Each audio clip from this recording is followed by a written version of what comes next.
She was worth $1 billion. He was a nobody with grease under his fingernails, and a dead car worth $200,000 stood between them. Vivian Ashford never lost. Not in boardrooms, not in courtrooms, not in life. So when her $200,000 V12 died in the middle of rush hour traffic, surrounded by honking horns and exhaust fumes, she did what she always did. She threw money at it. 7 dealerships, 7 experts, 7 identical verdicts, catastrophic engine failure, $80,000 to fix. Not worth it. So she scrapped it. What happened next cost her far more than any repair bill ever could. Drop your city in the comments. Let me see how far this story travels. Hit like and stay until the end.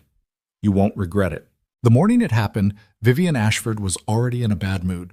She had been on back-to-back calls since 6 a.m., sitting in the back seat of her Meridian Voss S12, a hand-assembled, limited-production luxury sedan that her CFO had once joked cost more than most people's houses. She wasn't in the mood for jokes that morning. She wasn't in the mood for much of anything. Her assistant, a sharp-eyed 26-year-old named Derek, sat in the front passenger seat scrolling through her afternoon schedule on a tablet. The driver, Marcus, navigated the city's mid-morning gridlock with the quiet efficiency of someone who had been doing this for 11 years and knew better than to speak unless spoken to. "Move the 2 o'clock to 4, Vivian said without looking up from her laptop. "And tell Preston that if he sends me another revised deck without updating the revenue projections, I'm pulling the account." "Already drafted the email," Derek said. "Send it." "Done." Outside the window, the city moved in its usual chaotic rhythm. Food trucks double-parked on corners, a delivery guy threading a bicycle through 3 lanes of stopped traffic, pigeons on a ledge doing absolutely nothing productive. Vivian looked at none of it. She was reading a 40-page acquisition proposal and had already found 6 things wrong with it on page 3. Then the car died. Not gradually. Not with a warning light or a shutter or any of the courteous signs that a machine gives when it's preparing to fail. The Meridian Voss S12 simply stopped, engine cutting out mid-acceleration, power dropping like a stone, the entire dashboard going dark in the space of a single breath. Marcus reacted fast, steering the dead vehicle to the right shoulder through a gap in traffic, his jaw tight. "Ashford, I know." She was already closing her laptop. "What happened?" "I don't know yet." He turned the key. Nothing. Turned it again. The engine groaned, a low, ugly sound, like something tearing, and then went silent.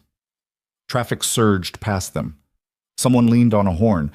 The midday sun was hitting the windshield at a bad angle, turning the inside of the car into a slow oven, and the air conditioning was, of course, completely dead along with everything else. Vivian unbuttoned the top button of her blazer. It was the most visible sign of frustration she allowed herself in front of staff. "Call the dealer," she said. Alderman Voss Motor Works on 5th Avenue was where Vivian had purchased the S12 14 months ago, during a period when she had been making enough money fast enough that dropping $200,000 on a car felt less like a purchase and more like a rounding error. The sales director, a polished man named Jeffrey who wore the same suit in 3 different colors, had personally walked her through every feature. The car had 4,700 miles on it. 4,700 miles, and it was sitting dead on the shoulder of Carver Boulevard while Derek called a tow truck and Vivian stood outside in the heat, phone pressed to her ear, waiting for Jeffrey to stop apologizing and start being useful. "We'll have it brought in immediately, Ms. Ashford. Our lead technician will— I want a full diagnostic by end of day. Of course, we'll— Yes, absolutely." She hung up and looked at the car.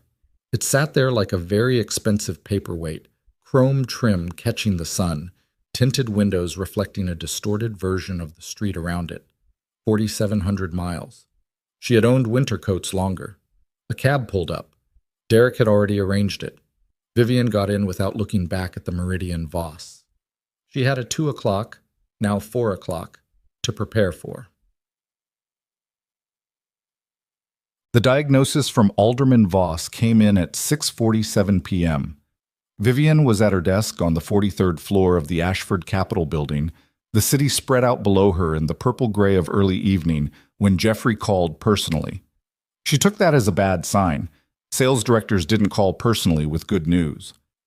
Ms. Ashford, I want to preface this by saying our technicians are among the best in the... Jeffrey, the number. A pause. The assessment indicates catastrophic internal engine failure. Multiple systems affected. The repair estimate is... it's significant. The number, Jeffrey. $82,000, approximately. She was quiet for a moment. Not from shock. She had seen bigger numbers lose more sleep over smaller ones, but from something closer to irritation at the sheer absurdity of it. $82,000 on a car she'd owned for 14 months, on a car that had 4,700 miles on it. Is the vehicle under warranty? That's the complication, Ms. Ashford. The failure pattern our technicians identified is classified as there's a specific clause in the coverage agreement, so no. The warranty team is reviewing, so no. She leaned back in her chair. Get me a second opinion. She got 5 second opinions. Tom. Over the following 6 days, the Meridian Voss S12 was transported to 5 different shops, including 2 European import specialists, 1 motorsport diagnostics lab in the suburb of Kellerton, and a dealership across the state line that Vivian's lawyer had recommended because they'd once caught a manufacturer covering up a defect on a fleet of commercial vehicles. Every single one came back with the same answer: catastrophic engine failure. Internal damage too severe to repair cost-effectively. Total loss on a vehicle that, as one technician noted in his written report, was otherwise in exceptional condition. $80,000. $85,000. One estimate came in at $91,000 and included a 2-page breakdown that Vivian read once, set down, and never picked up again. It's dead, Derek told her on the 7th morning, setting a summary document on her desk. He had organized all 5 reports into a single packet with color-coded tabs. He was efficient that way. All 5 assessments are consistent. The consensus is clear. Vivian looked at the document without touching it. She had not slept well. She told herself it was unrelated to the car. She was in the middle of a difficult acquisition, 2 board members were pushing back on a restructuring plan, and her quarterly review was in 3 weeks. Plenty of legitimate reasons not to sleep. But there was something about this specific situation that nagged at her in a way she couldn't quite articulate. She was a woman who solved problems. She paid people to solve problems. And yet here was a problem that had been reviewed by 7 experts. She was counting Alderman Voss. And none of them could offer her anything except a repair bill that made no financial sense. She didn't like problems that didn't have solutions. "What's it worth as scrap?" she asked. Derek checked his tablet. The frame and components, minus the engine, probably around $2,000. Maybe $2,500 if we part it out properly. I know a broker who handles luxury. "Just sell it," Vivian said. "Clean it off the asset register. Find someone to take it off our hands." "There's a small shop. Actually, it came up when I was looking for local buyers. Mercer Automotive, East Side. Owner expressed interest when I put out the inquiry. He offered $1,000 flat." Vivian almost said something dismissive. $1,000 felt like an insult. Not because of the amount, but because of the distance between what the car had been and what it had become. $200,000 and 4,700 miles, and it was being sold for $1,000. But she was already moving on to the next thing. She always was. "Fine," she said. "Handle it." Derek made a note. The Meridian Voss S12 would be delivered to Mercer Automotive on Thursday. Vivian turned back to her acquisition proposal. She never asked who Caleb Mercer was. That wasn't unusual. Vivian Ashford processed dozens of decisions a day, and most of them involved people she never thought about again after the transaction closed. She had a talent, some would say a flaw, though not within earshot, for treating people as functions rather than individuals. The tow truck driver was a function. The dealership technicians were functions. The broker who would facilitate the sale of a dead car to a small East Side shop was a function. She was good at this. It was part of why she was successful. She had built Ashford Capital from a 2-room office and $40,000 of inherited debt into a firm that managed 9 figures in assets. That didn't happen by getting sentimental about every person who crossed your path. It happened by staying focused, by keeping your eyes on what mattered. What Vivian Ashford did not know could not know because she had never asked, was that the man buying her dead car was not a function at all. He was someone who had once sat across from her in a different kind of room, in a different kind of life, solving a different kind of problem. But that was a long time ago, and Vivian had a terrible memory for people who no longer served a purpose. Whoa. Caleb Mercer had owned the building at 4418 Delwood Avenue for 3 years, and in that time he had changed almost nothing about it. The sign above the bay doors still said Mercer Automotive in faded blue letters, the same letters that had been there when he bought the place from a retiring mechanic named Howard Birch, who'd run it for 30 years. The waiting area inside still had the same 4 plastic chairs in orange and brown, the same vending machine that dispensed lukewarm cans at a 1994 price point because Caleb had never gotten around to updating it, the same framed photograph of a 1967 Mustang Fastback on the wall that Howard had left behind because it felt wrong to take it. Caleb hadn't changed any of it because it didn't need changing. The shop worked. The chairs held people. The vending machine dispensed drinks. The photograph made waiting customers smile sometimes. And in a neighborhood where not many things made people smile, that counted for something. He was under a lifted Subaru Forester when Derek's call came through on Thursday morning, his phone propped against a brake drum on the tool cart, speaker on, hands covered in the particular shade of gray that came from extended contact with engine grease and brake dust. "Mr. Mercer? This is Derek Haynes. I'm calling on behalf of Ashford Capital. We spoke last week about the vehicle. The Meridian Voss." "Yeah." Caleb wiped his left hand on a shop rag and turned down the volume on the radio. He'd been listening to a sports call-in show, not paying much attention to it. "What time does it arrive?" "The transport is scheduled for 2 this afternoon. I do want to reiterate, the vehicle has significant documented mechanical issues. All assessments have concluded." "You mentioned that. I appreciate it." A brief pause. Derek sounded like someone who had been trained to cover liability. "I just want to make sure expectations are aligned. The vehicle is being sold as is, no warranty, no guarantee of—" "Derek," Caleb's voice was easy. Not rude, just settled. "I know what I'm buying. We're good." "Okay, 2 o'clock then. The driver will need a signature." "I'll be here." He set the phone back on the cart and looked up at the undercarriage of the Forester. He had 3 other cars waiting. A clutch replacement on a Honda Accord that belonged to a woman named Patricia, who had 3 kids and worked nights at a distribution center and really needed the car back by Friday. An electrical fault on a Ford F-150 that its owner, a plumber named Dave, had described as acting haunted. And now at 2 o'clock, a luxury sedan that 7 expert technicians had declared beyond economic repair.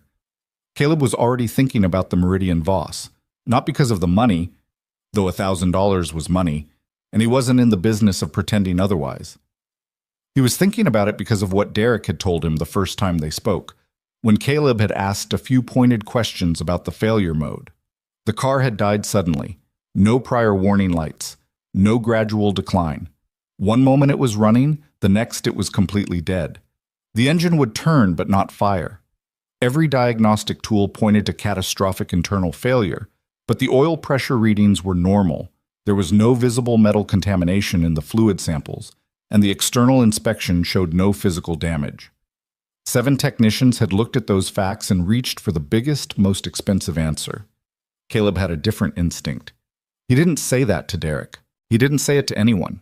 He just paid his $1,000, agreed to the delivery time, and went back to Patricia's clutch.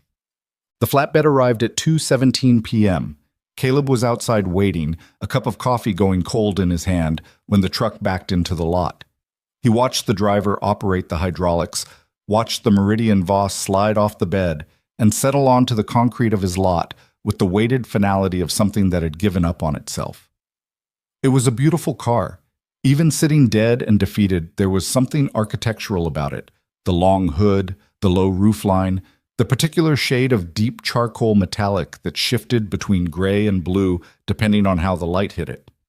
Someone had spent serious money designing this machine, and someone else had spent serious money buying it, and now it was sitting on Caleb Mercer's lot on Delwood Avenue like an exiled king. He signed the delivery paperwork.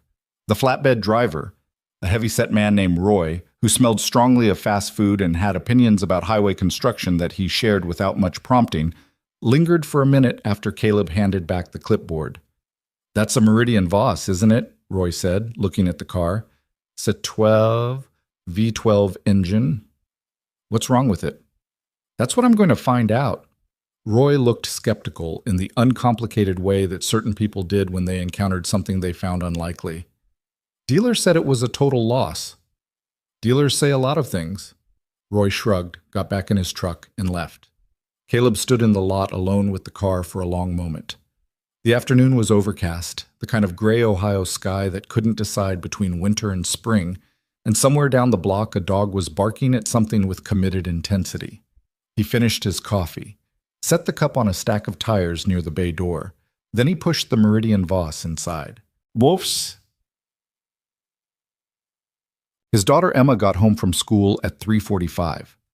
She came through the side door that connected the shop's small office to the house, a narrow two-bedroom that shared a wall with the garage, which was either convenient or claustrophobic depending on the day. She was 7 years old, with her father's dark eyes and her mother's stubborn chin, and she dropped her backpack on the office floor with the specific violence that suggested a difficult day. "There's a fancy car in the shop," she announced. "There is." Caleb was at his workbench, spreading the diagnostic reports he'd requested from Derek across the surface. All 5 of them, plus the original Alderman Voss assessment. 6 documents, 6 different technicians, 1 consistent story. Emma climbed up on the stool she kept next to the bench, a battered wooden thing with a crack in the seat that Caleb had repaired with wood glue and a strip of electrical tape, and studied the papers with the expression of someone who wasn't sure what they were looking at but wasn't going to admit it. "What's wrong with it?" "That's what I'm trying to figure out." "The papers don't say?" "The papers say what other people think is wrong with it." He tapped one of the documents. "I want to know what's actually wrong with it." Emma considered this. She had a habit of sitting quietly with things before she responded to them, which Caleb privately thought was one of her better qualities. Most adults he knew didn't do that. "Are they wrong?" she asked. "Maybe. I don't know yet." He looked at her. "How was school?" A pause that spoke volumes. "Fine." That sounded like a lot of fine. "Marcus Eldridge said my drawing looked like a mistake." Caleb set down the report he was holding. "Your drawing of what?" "The horse." She pulled her backpack toward her and extracted a folded piece of paper, smoothed it out on the bench next to the diagnostic reports. It was a horse, or more accurately, it was a 7-year-old's interpretation of a horse, rendered in blue crayon with a lot of commitment and a flexible relationship with anatomical accuracy. The legs were at least 2 different lengths. The tail appeared to be growing from its back. It had a magnificent expression. "I like the tail," Caleb said. "Dad, I'm serious. Horses don't actually look like that, but maybe they should." Emma looked at the drawing for a moment, then at her father, then back at the drawing. The corner of her mouth moved in a way that wasn't quite a smile, but was close enough to count. "Marcus Eldridge is dumb," she said. "Probably," Caleb agreed. "Don't say that at school." She took her drawing back and refolded it carefully. "Can I do homework in the shop?" "As long as you stay away from the lift." "I know the rules, Dad." She gathered her backpack and disappeared through the shop door, and Caleb could hear the scrape of her folding chair. She had a particular chair she liked, positioned near the parts shelf, where she could see the whole bay, being dragged into position. He turned back to the diagnostic reports. 6 documents. 6 sets of test results, all pointing to the same catastrophic conclusion. But there was something in the data that none of the reports addressed directly. Something small enough to overlook if you were already convinced you knew what you were looking at. The voltage readings in one of the ECU reports were fluctuating in a pattern that didn't match catastrophic mechanical failure. They matched something else, something much simpler. Caleb pulled out a clean notepad and started writing. He worked until 11 that night. Emma had done her homework, eaten the pasta he made around 6. He was not a talented cook, but he was a reliable one, and pasta was reliably within his abilities. Watched an hour of television, brushed her teeth with the thoroughness of someone whose father had spent 2 years bribing her with sticker charts, and gone to bed. Caleb had continued working, not on the car itself, not yet. He was still in the documentation phase, building a picture from the reports before he touched the vehicle. It was a habit he'd developed years ago in a different life, working on prototype systems for automotive manufacturers who paid him very well to think before he acted. He had left that life, but the habit stayed. The more he read, the more certain he became. The failure profile didn't match the diagnosis. Catastrophic internal engine damage left specific evidence. Specific, measurable, undeniable evidence that showed up in fluid analysis, in pressure differentials, in the texture and color of the combustion byproducts. None of that evidence was here. The car's insides, based on every data point in these reports, were clean. What the reports did show, buried in the ECU data from the Kellerton Motorsport Lab, referenced in a footnote that the technician hadn't followed up on, was an anomalous signal from the crankshaft position sensor. A sensor dropout at the precise moment the vehicle lost power. A signal that the car's engine management system had interpreted as a catastrophic failure event and responded to by shutting everything down. Not because the engine had failed, because the sensor had told it the engine had failed. It was the difference between a sick patient and a broken thermometer. Caleb sat back in his chair and looked at the ceiling of his office. The fluorescent light above his desk had been flickering for 2 weeks. He kept meaning to replace the tube and kept finding other things to do first. It flickered now, throwing the room into brief intervals of shadow and light. He looked at the Meridian Voss through the glass partition between the office and the shop. It sat on his bay floor, huge and silent and expensive, surrounded by his tools and his daughter's folding chair and the spare parts and the accumulated ordinary mess of a working garage. 7 technicians had looked at this car and seen a $200,000 catastrophe. Caleb looked at it and saw a $40 sensor. He'd know for sure in the morning. He didn't sleep much. This wasn't unusual. Since losing his wife 3 years ago, an aneurysm, sudden and without warning, the kind of thing that happened to other people until it happened to you, Caleb's relationship with sleep had been erratic at best. He functioned on it the way he functioned on most things, adequately, without complaint, because there was a 7-year-old down the hall who needed him functional. He lay in bed for a while, staring at the ceiling, thinking about crankshaft sensors and the way expertise could sometimes be a liability. When you had enough credentials, enough experience, enough confidence in your own framework, it was easy to stop asking whether your framework was the right one. Easy to reach for the complex answer because the simple one felt beneath your level. He wasn't being uncharitable about the other technicians. He'd made similar mistakes before, in the years when he was moving fast and had a reputation to maintain, when every diagnosis needed to justify the rate you were charging. He got up at 4:30, made coffee, and went into the shop. The Meridian Voss was waiting in the dark. He turned on the bay lights and got to work. The crankshaft position sensor on the S12 was located at the rear of the engine block, accessible from the underside of the vehicle. Getting to it required removing a heat shield and disconnecting 2 wiring harnesses, which was finicky work, not difficult, but the kind of thing that required patience and small hands and a tolerance for awkward angles. Caleb had all 3. He worked methodically without hurrying. Emma would wake up at 7, eat the cereal she preferred over any breakfast he cooked, and need to be walked to the bus stop by 7:40. He had time. He removed the sensor at 5:55 a.m. and held it under the bench light. To the naked eye, it looked fine. Small, cylindrical, unremarkable. The kind of component that looked exactly like what it was, which was a cheap piece of electronics that performed a simple but critical function. It measured the position of the crankshaft as the engine ran and transmitted that data to the engine control unit, which used it to calculate ignition timing and fuel delivery. If it failed, if it stopped sending accurate data or stopped sending data at all, the ECU had nothing to work with. And an ECU without crankshaft position data would assume the worst. Shut everything down. Throw catastrophic fault codes. Create a diagnostic picture that looked, to anyone without the patience to look one layer deeper, like the engine itself had died. Caleb connected the sensor to his bench tester. The result came back in 12 seconds. Open circuit fault. Internal element failure. Sensor was non-functional. He set it down on his workbench and let out a breath that wasn't quite a laugh, but was in the neighborhood.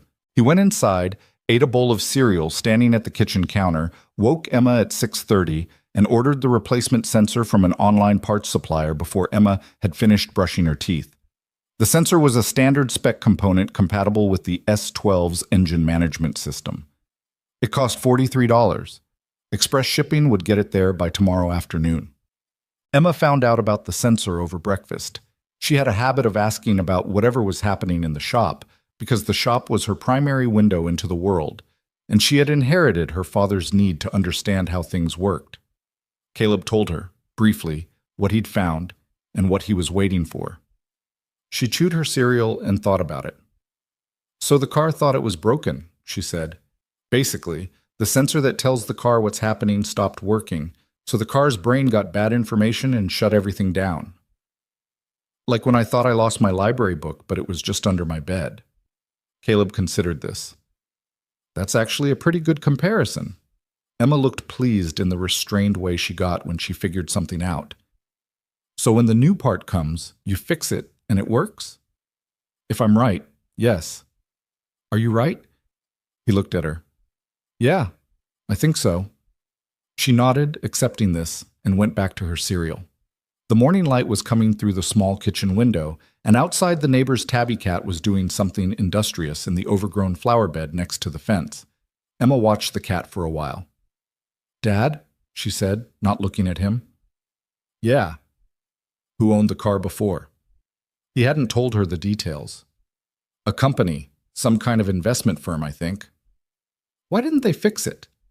He was quiet for a moment. The refrigerator hummed. The cat outside found whatever it had been looking for and sat back with the satisfied authority of a creature that had never once doubted itself. They listened to the wrong people, he said. Emma absorbed this. Or they didn't look hard enough. He looked at her, the 7-year-old with her milk-stained upper lip and her unfinished crayon horse folded in her backpack and her fundamental, unshakable certainty that problems had answers if you looked for them properly. Yeah, he said. Or that. The sensor arrived the next afternoon. Caleb had told his Thursday appointments, a timing belt job, and an oil change and a brake inspection on a minivan, that he'd be slightly behind. They all understood. In a neighborhood like this, people were patient with the shops they trusted, because trust was something you built slowly and couldn't buy back once it was gone. He installed the sensor in 94 minutes.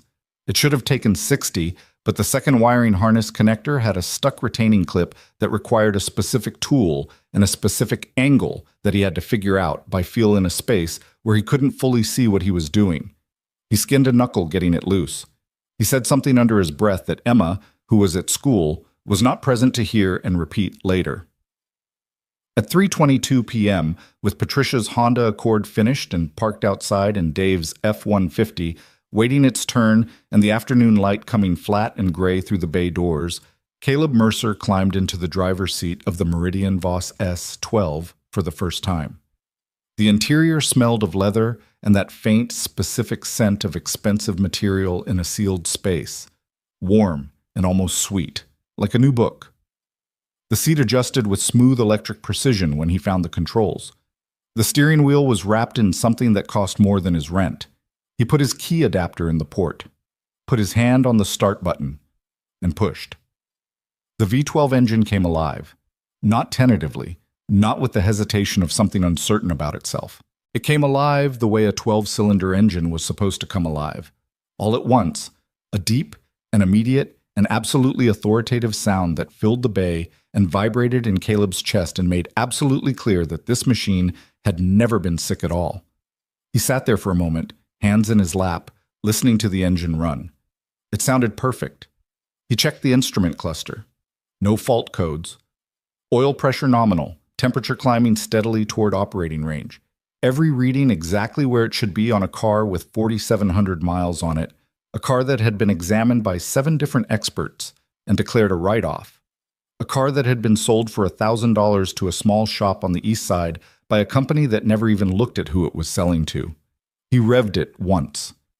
The V12 responded with a sound that was almost obscene in its ease, effortless, contemptuous, the sound of a powerful thing that had merely been waiting for someone to ask it the right question. Caleb turned it off, sat in the quiet that followed. He should have felt triumphant. He recognized that. This was the moment in a certain kind of story where the vindicated man allows himself to feel vindicated. He had been right.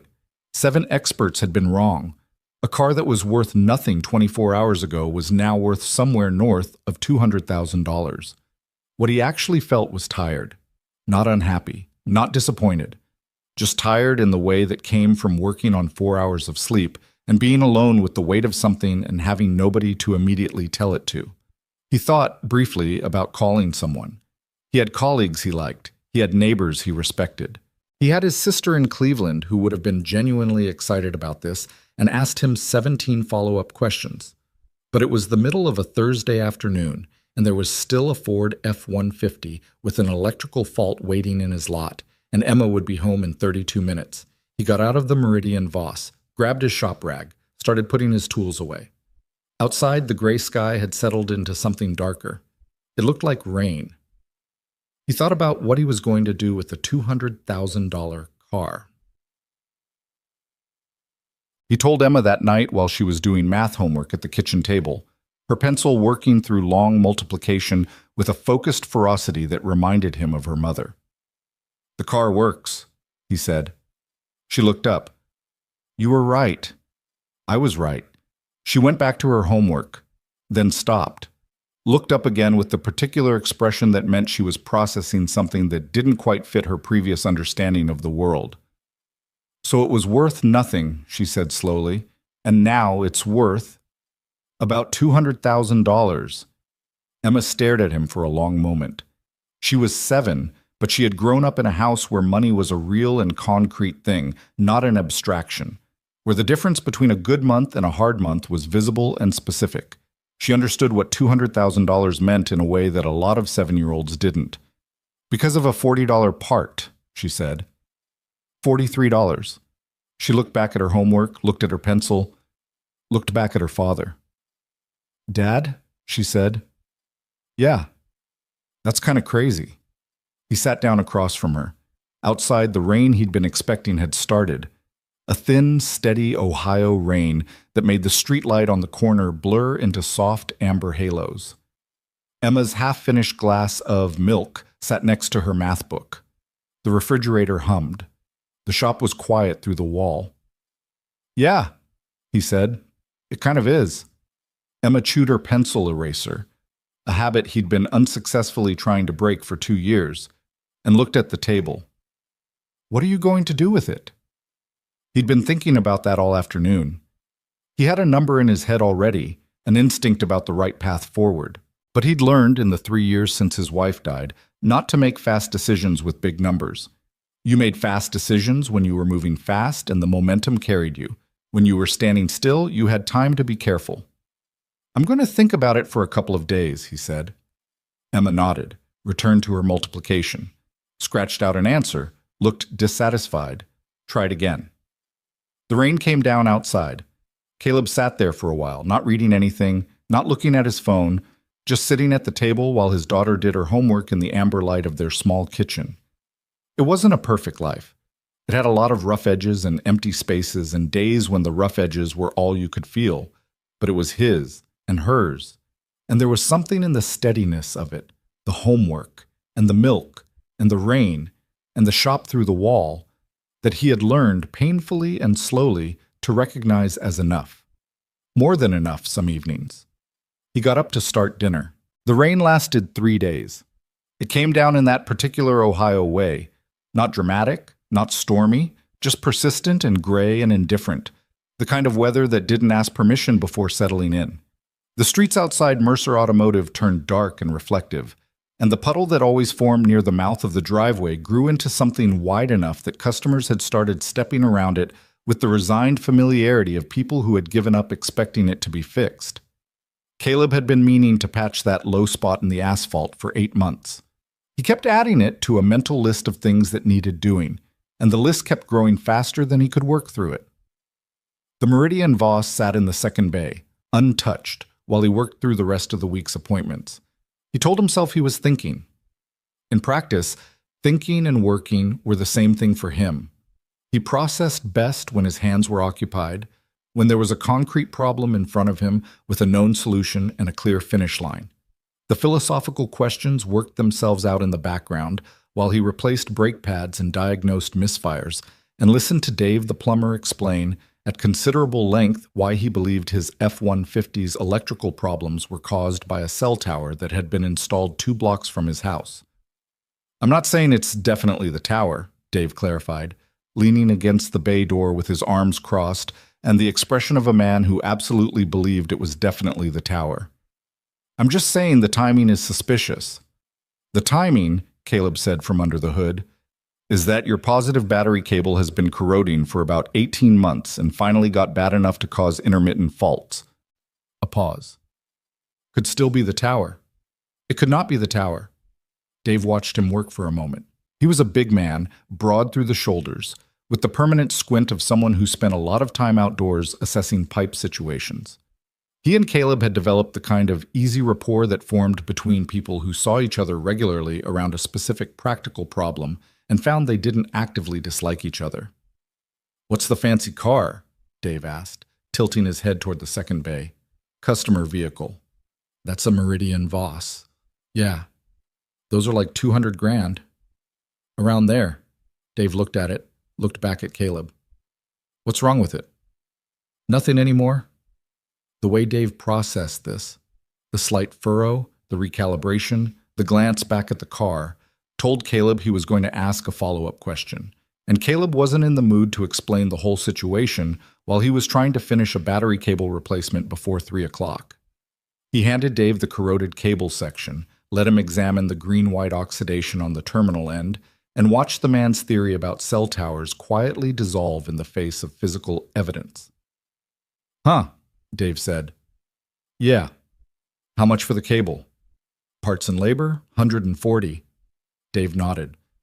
He had accepted the death of his cell tower theory with a kind of stoic dignity that Caleb respected. Some people couldn't do that, couldn't let go of the explanation they'd arrived at, even when the evidence pointed somewhere else. Dave could. It was one of his better qualities. The F-150 was done by 2:30. Caleb pulled the Meridian Voss out of the second bay to make room for a Jeep Grand Cherokee that had been scheduled since Tuesday, and parked it in the small side lot behind the building where he kept his own truck and the occasional overflow vehicle. He stood in the rain for a moment looking at it. The deep charcoal paint had gone almost black in the wet, and the water beaded off the surface in a way that spoke to either an exceptional factory finish or someone having detailed it recently. Probably both. It was a genuinely beautiful machine. Even now, even parked crooked in a gravel lot behind a small east side repair shop, rain running off the hood in thin rivers, it looked like something that belonged somewhere else entirely. Caleb thought about what it was worth. He thought about his mortgage on the building, the commercial loan he was 3 years into, the one with the balloon payment coming in 2 years that he had not yet figured out how to comfortably handle. He thought about the new lift he'd been putting off buying because his current one was functional, but old, and he could feel the faint anxiety of working under a vehicle on equipment that was past its prime. He thought about Emma's school, the good one in the district to the north, that had the science program she'd been excited about, and the tuition that was real and specific and currently out of reach. $200,000 could do a lot of things. He went back inside and finished the Jeep. That night, after Emma was asleep, he called his sister. Renata Mercer Brooks lived in Cleveland, worked as a physical therapist, had 2 kids of her own and a husband named Frank, who restored vintage motorcycles on weekends and never quite finished any of them. She was 41 to Caleb's 32, opinionated about most things, and completely reliable, which made her his most trusted non-professional advisor by default. She picked up on the second ring. "It's 11 o'clock. "I know. Were you up?" "Frank is watching something about motorcycles. I was pretending to read." A brief sound of movement. She was probably shifting positions on the couch. "What's going on?" He told her about the Meridian Voss. The full version, the inquiry from Ashford Capital, the $1,000 purchase, the diagnostic reports, the sensor, the repair. When he finished, the line was quiet for a moment. You fixed a $200,000 car for $43, Renata said. $43 and some labor, but yeah. And now you own it. Technically, Caleb. Her voice had a specific quality it got when she was trying to be patient with him. That's not technically, that's actually. You actually own it. I know. So what's the question? He was sitting in his office, the shop dark through the glass partition, the Meridian Voss somewhere outside in the side lot getting rained on. The desk lamp was on, throwing a small circle of yellow light over the surface. Emma's horse drawing, she'd given it to him the day after the Marcus Eldridge incident, apparently as a formal gift, was taped to the corner of his monitor. I'm trying to figure out the right move, he said. Selling it is the obvious play, but I want to do it right. I don't want to put it on some public listing and end up in a mess. Something like that has a specific market. Collectors, Renata said. Collectors. Private buyers. People who actually know what they're looking at. Do you know those people? I know someone who used to know those people. He paused. I'm going to have to make a call I've been avoiding. Renata was quiet for a moment. Griffin? Yeah. Another pause. Frank said something in the background, and she answered him briefly in the low register tone of a conversation that was going to be continued later. Then she came back. How long has it been? Since I left? 4 years? He'll be fine. I know he'll be fine. I'm fine. It's just... He stopped, tried to find the right word for what it was, and couldn't quite. It's a different world. It was a different version of me. Renata made a sound that wasn't quite a sigh. You can have been a different person and still make a phone call, Caleb. I know. The money's real. I know, Ren. Emma's school is real. I know that. Then make the call. He did, the following morning. Griffin Hale had been Caleb's closest colleague during the 6 years he'd spent as a senior development engineer at Halloran Automotive Systems, a mid-sized consultancy that worked with manufacturers on prototype vehicles, performance systems, and the kind of bespoke engineering problems that required people who were both technically rigorous and creatively flexible. Griffin was a salesman by nature who had taught himself enough engineering to be genuinely useful, and he and Caleb had worked together on 3 major projects before Caleb left. He hadn't left on bad terms. He'd just left. Stopped returning calls, stopped answering emails, let the professional relationships go quiet in a way that wasn't angry but wasn't available either. People had understood mostly. His wife had just died. He had a 4-year-old. He needed to disappear for a while. Most of them had stopped trying after 6 months. Griffin had sent a card every Christmas for 4 years. No pressure, no expectation, just a card. A picture of his family, a line or two of actual handwriting, not a printed signature but real pen, real words. Caleb had read every one and not responded to any of them, which he was not proud of. Griffin picked up immediately. Caleb Mercer. Hey, Griffin. Hey. A pause, and then, remarkably, nothing else. No performance of surprise, no pointed remark about the silence, no elaborate setup. Just, what's going on? It was so uncomplicated that Caleb almost didn't know what to do with it. I have a situation, he said. Professional situation. I could use some advice. Okay, tell me. He told him about the Voss. Griffin listened without interrupting, which was unusual for him. He was a man who normally treated other people's sentences as mild suggestions about when to start speaking. But he listened, and when Caleb finished, he was quiet for a beat. You bought a broken S12 for $1,000, fixed it with a sensor, and now you're sitting on a $200,000 car. Correct. That is extremely on brand for you. I need a private buyer, someone in the collector space.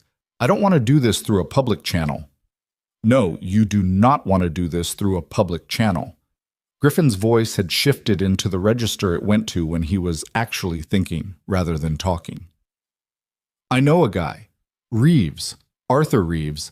He's a private collector out of Westfield, primarily European and limited production domestics. He's been trying to get an S12 for 2 years. The production run was 400 units globally. He's going to lose his mind. Can you make an introduction? I can call him today. But Caleb, Griffin paused. You understand what you have, right? This isn't a 200,000 sale with provenance, condition, the mileage, 4,700 miles, you said? 4,700. With all of that, a motivated collector is looking at 215, 225, potentially higher. Reeves has money, and he's been patient for 2 years. Patient collectors pay premiums. Caleb absorbed this. Make the call. I'll make the call right now. And Caleb, yeah. It's good to hear your voice, man. He didn't know what to say to that, which was its own kind of answer. Yeah, he said. You too. He hung up and sat with the phone in his hand for a moment. Through the shop window, he could see the morning beginning. The light was better today, the rain finally having moved on. An actual pale sun was making an attempt on the east side of Delwood Avenue for the first time in 3 days. He had 2 appointments before noon. He put the phone in his pocket and went to open the bay doors. Arthur Reeves called that afternoon. He was not what Caleb had expected, which was a certain kind of wealthy collector. Clipped, efficient, transactional. Arthur Reeves sounded like someone's grandfather, warm and slightly rambling, who happened to have a lot of money and strong opinions about luxury vehicles. He asked about the car, the way someone asked about a person they'd been hoping to meet for a long time, carefully, with genuine interest, wanting the details to be right. Griffin tells me it's got 4,700 miles, Reeves said.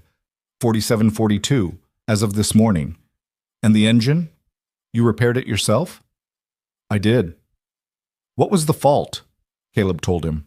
He explained the crankshaft position sensor, the cascading shutdown, the misread diagnostics, all of it. Reeves listened carefully and then made a sound that was half laugh and half something less amused. 7 dealerships, he said. 7. Lord. Another pause. They were looking for a big problem. Yeah, they were. And you looked for the real problem. I looked at what the data actually showed. The rest of it followed. Reeves was quiet for a moment. Can I ask, the previous owner, do you know who it was? Company called Ashford Capital. Caleb kept his voice neutral. I dealt with an assistant, didn't interact with anyone else. Ashford Capital. Reeves made a sound that might have been recognition. Vivian Ashford's firm. You know her? Not personally. I know of her. She's done well for herself. Another pause, this one thoughtful. She sold a $200,000 car for $1,000. She thought it was scrap.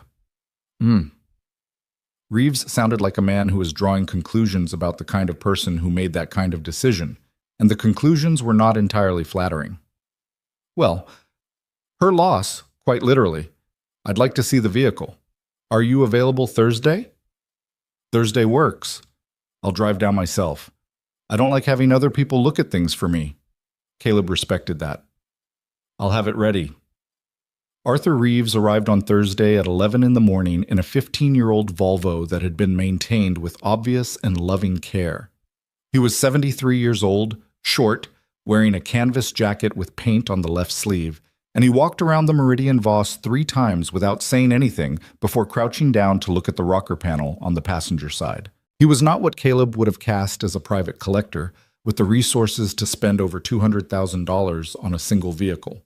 He looked like a retired teacher who had stopped caring about what other people thought of his clothes. Caleb liked him immediately. They went over the car for 90 minutes. Reeves asked about the service history, the storage conditions, the specific part number of the replacement sensor. He started the engine and listened to it run for 4 minutes without speaking, his eyes closed, his expression one of total concentrated attention that reminded Caleb of Emma doing her homework. How much? Reeves said finally, not a question, standing with his hands in the pockets of his canvas jacket and his eyes on the car. $215, Caleb said, and I'll give you the full diagnostic documentation, all 6 reports, plus my own assessment and the repair record. Reeves nodded slowly. The documentation is worth as much as the car, you know. Provenance matters to collectors more than most people understand. He looked at Caleb. $215 is fair. I'll bring a cashier's check Friday. He did. The check cleared Monday.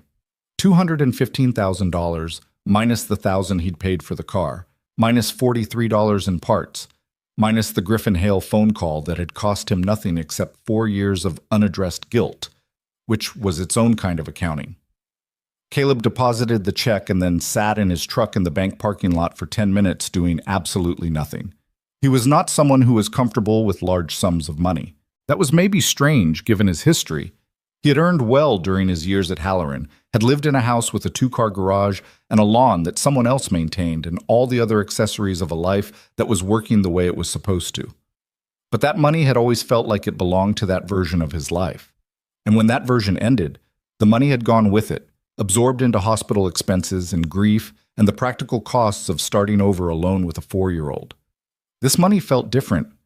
It felt like something he had found rather than something he'd been given, and the distinction mattered to him in a way he couldn't entirely explain.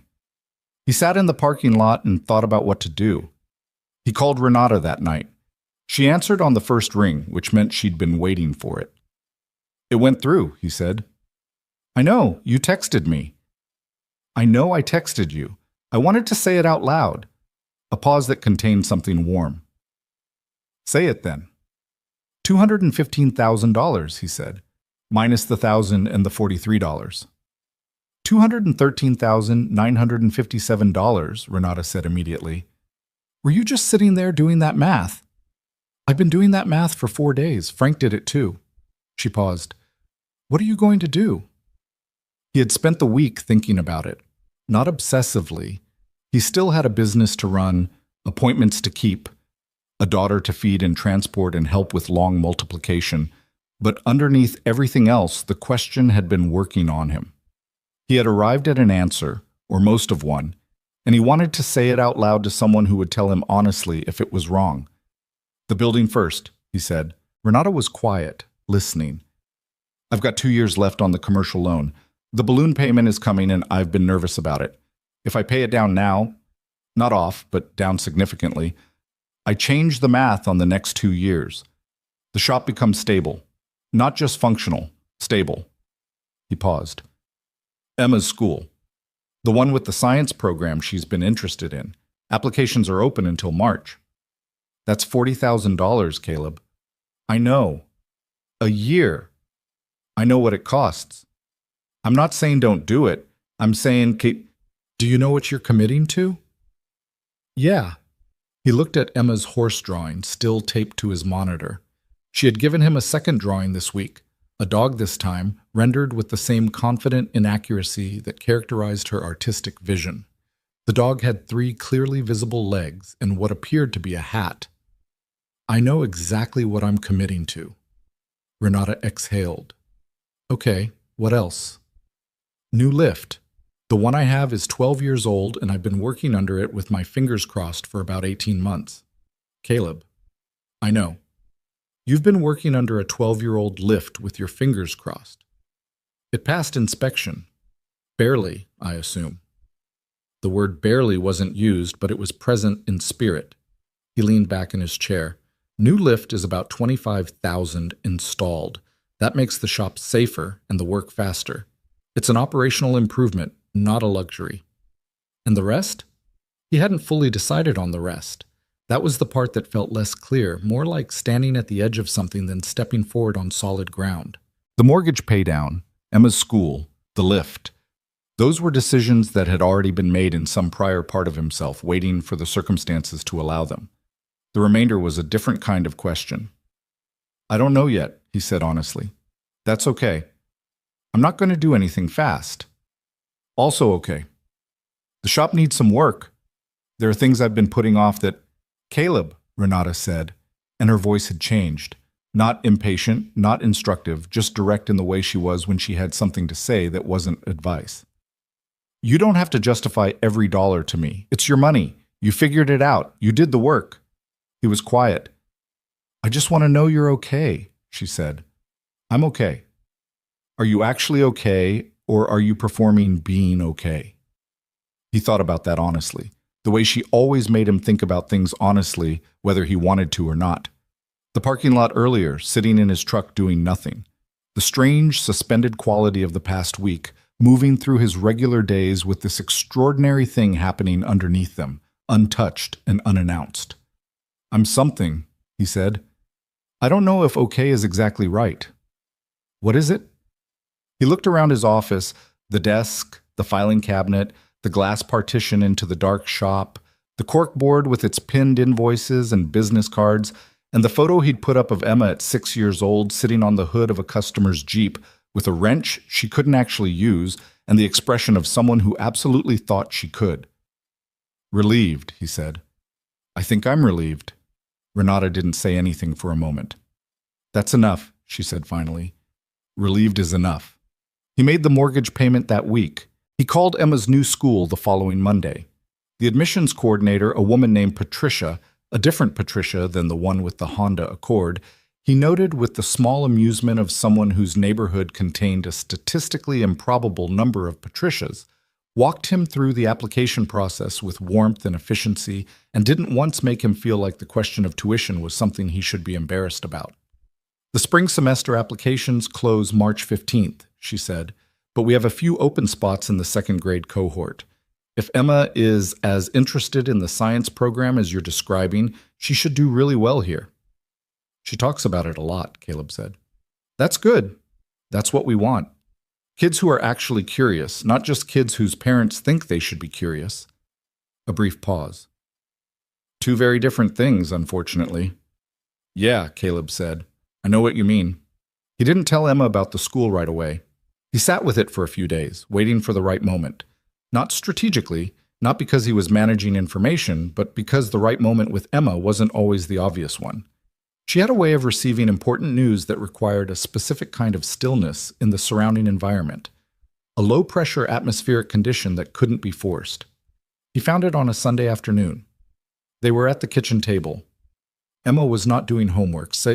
It was Sunday, and on Sundays the rule was no homework until after dinner, a rule she had negotiated at age 6 with a seriousness of purpose that Caleb still found privately funny. She was drawing instead. Another animal, this one indeterminate but enthusiastic, rendered in a combination of red and green crayon. Hey, he said, sitting down with 2 glasses of orange juice, one of which he slid toward her. I need to tell you something. She looked up, assessing. 7-year-olds were better at threat detection than most adults gave them credit for. Is it bad? She asked. No, it's the opposite of bad. Her expression shifted from vigilance to something more open. The car? The car. He nodded. We sold it. For a lot of money. How much? He told her. Not the exact figure. That felt like the wrong level of detail for a Sunday afternoon with orange juice. But enough.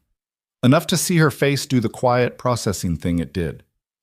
So, she said carefully, does that mean the school with the science program, he said. You can apply. Emma looked at him. She had the expression of someone who had learned through experience to be careful about wanting things too much before they were real. It was an expression that had no business being on a 7-year-old's face, and every time he saw it, he felt it somewhere specific and not entirely comfortable. For real? She said. For real.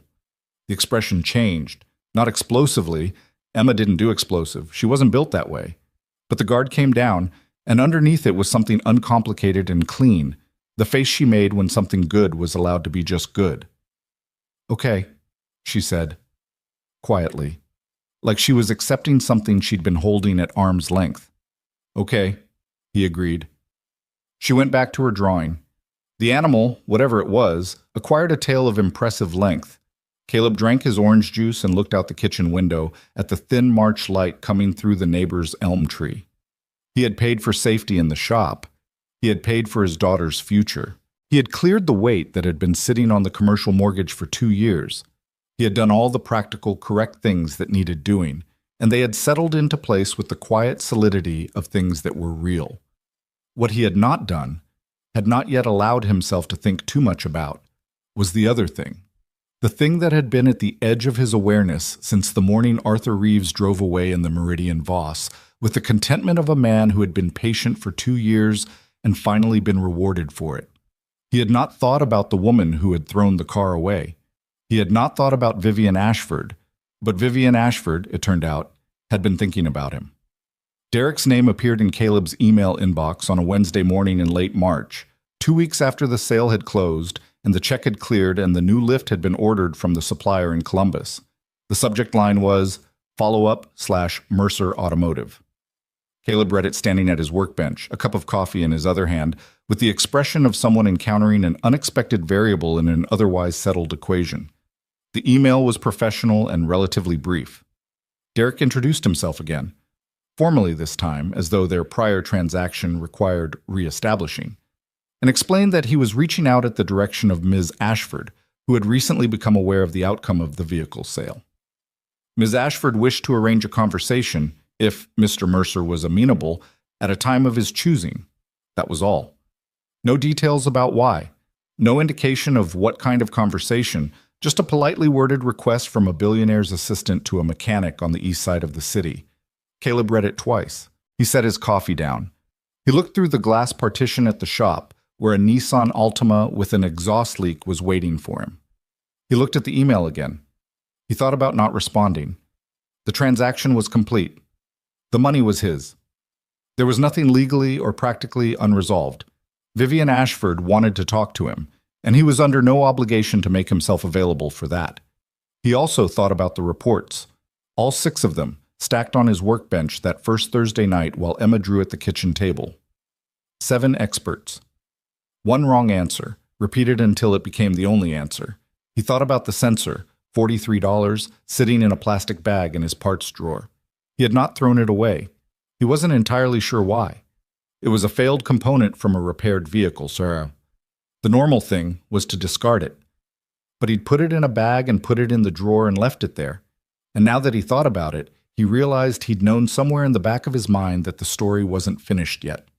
He replied to the email that evening after Emma was asleep. A short reply. 2 sentences. I'm available Thursday afternoon after 2. You're welcome to come by the shop. He hit send, closed the laptop, went to bed. It took him a while to fall asleep, which was not unusual, but the reason was different than usual. Not the old reasons. The absence, the grief, the 3 a.m. calculations about money and futures. Something more alert than that.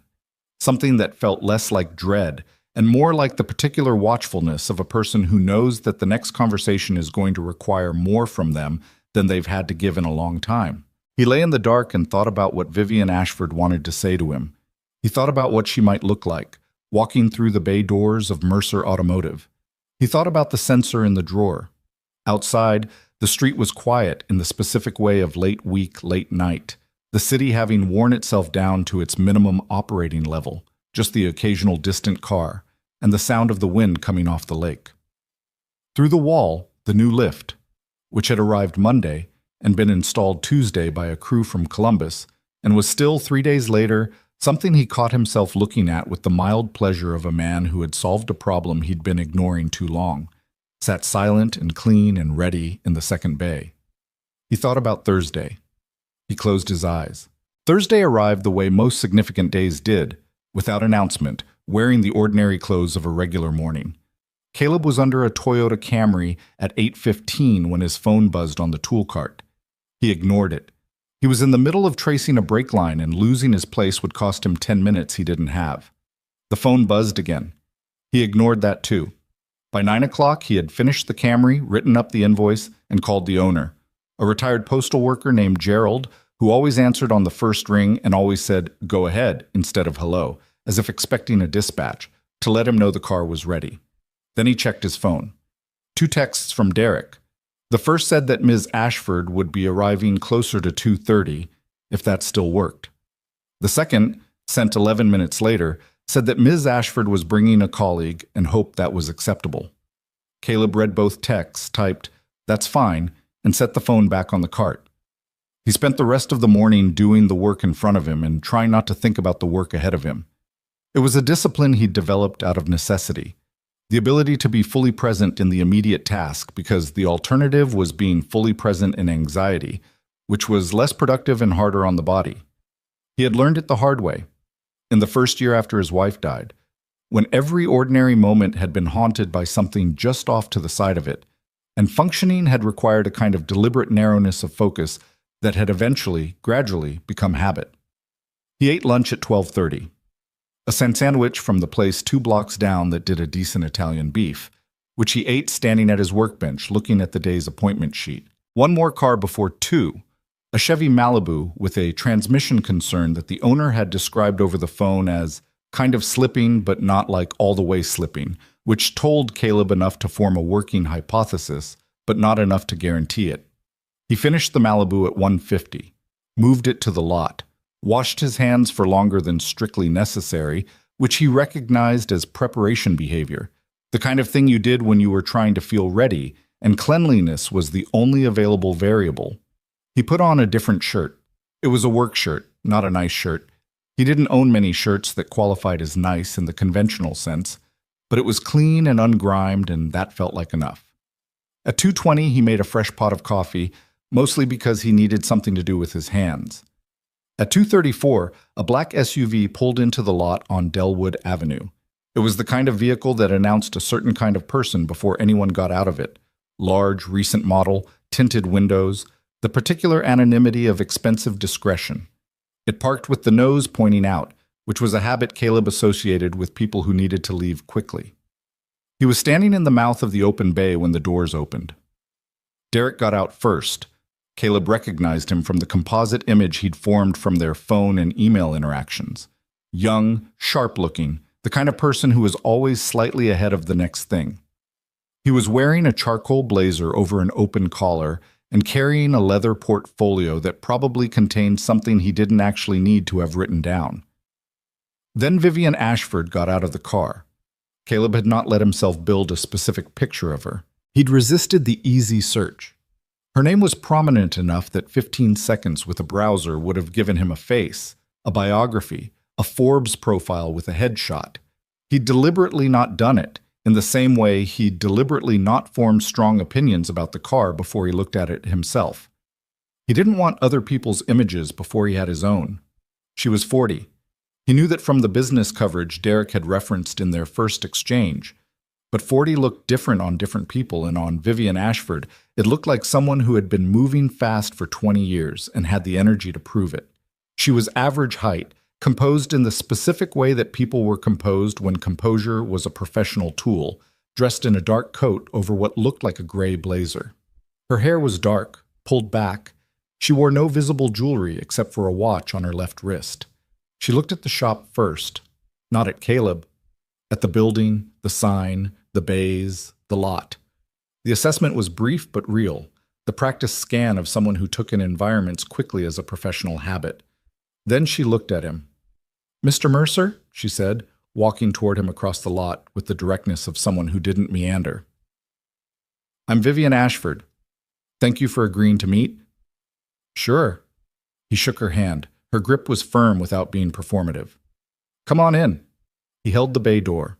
She walked through it, and Derek followed, and Caleb had the brief, slightly surreal awareness of having a billionaire and her assistant standing in his garage between the new lift and the part shelf and Emma's folding chair, which was still in its usual spot near the wall because he hadn't moved it. Vivian looked at the shop the way she'd looked at the building, not judgmentally, or if she was judging, she wasn't letting it show, which amounted to the same thing in practice. Her eyes moved over the organized tool bays, the overhead lighting he'd replaced last year, the whiteboard on the wall where he wrote the week's appointments. Then her eyes landed on Emma's chair and stayed there for a half-second longer than everything else. She looked away before he could tell what she made of it. "Can I get you coffee?" he said. "Please?" She looked like she'd been caffeinating herself since before most people's alarms went off, and would continue to do so until long after they were asleep, and he recognized that schedule. He poured 2 cups, handed one to Vivian and one to Derek, and leaned against the workbench with his own. The 3 of them stood in the bay with the particular careful awareness of people who weren't sure yet how the conversation was going to go. Vivian took a drink of the coffee. It was basic drip coffee from a standard 12-cup machine that had seen better days, and she did not comment on that, which he credited her for. "I'll get to it," she said. Derek found out about the sale in the course of reviewing asset records. The vehicle had been transferred to Reeves Properties, which came up in a search because... She paused. "That's not important. What matters is we found out that the Meridian Voss had been sold. Through a collector. For $215,000. Correct, Caleb said. A beat. Something moved through her expression. Not anger, not exactly. Something more uncomfortable than anger. The look of a person confronting a number they could not rationalize away. I want to understand what happened, she said. 7 technicians. 6, Caleb said. 6 shops after the original dealer. 7 total. She paused. 7 technicians told me that car had suffered catastrophic engine failure. They did? And you... She stopped. Looked at him steadily. What did you see that they didn't? He had thought about how to answer this. Not to protect himself. The transaction was legal, clean, fully documented, but because the honest answer required a level of precision that the question as asked didn't quite leave room for. He went to the workbench and opened the second drawer from the top, took out the small plastic bag. He crossed the bay and held it out to her. She looked at it. Inside the bag was the sensor, small, cylindrical, unprepossessing, the kind of part that you could hold in 2 fingers and lose in a coat pocket. She took the bag and turned it over in her hand. This is what was wrong with the car, Caleb said. She looked up at him. Crankshaft position sensor. $43 from an online parts supplier, standard spec, compatible with the S12's engine management system. He kept his voice even. Not cold, not lecturing, just factual, the way he explained things to customers who needed to understand what they were paying for. The sensor failed internally. It stopped sending accurate data to the engine control unit. The ECU interpreted the signal loss as catastrophic internal engine failure and executed a full protective shutdown. Vivian was still looking at him. Her expression had settled into something controlled but not blank. She was processing.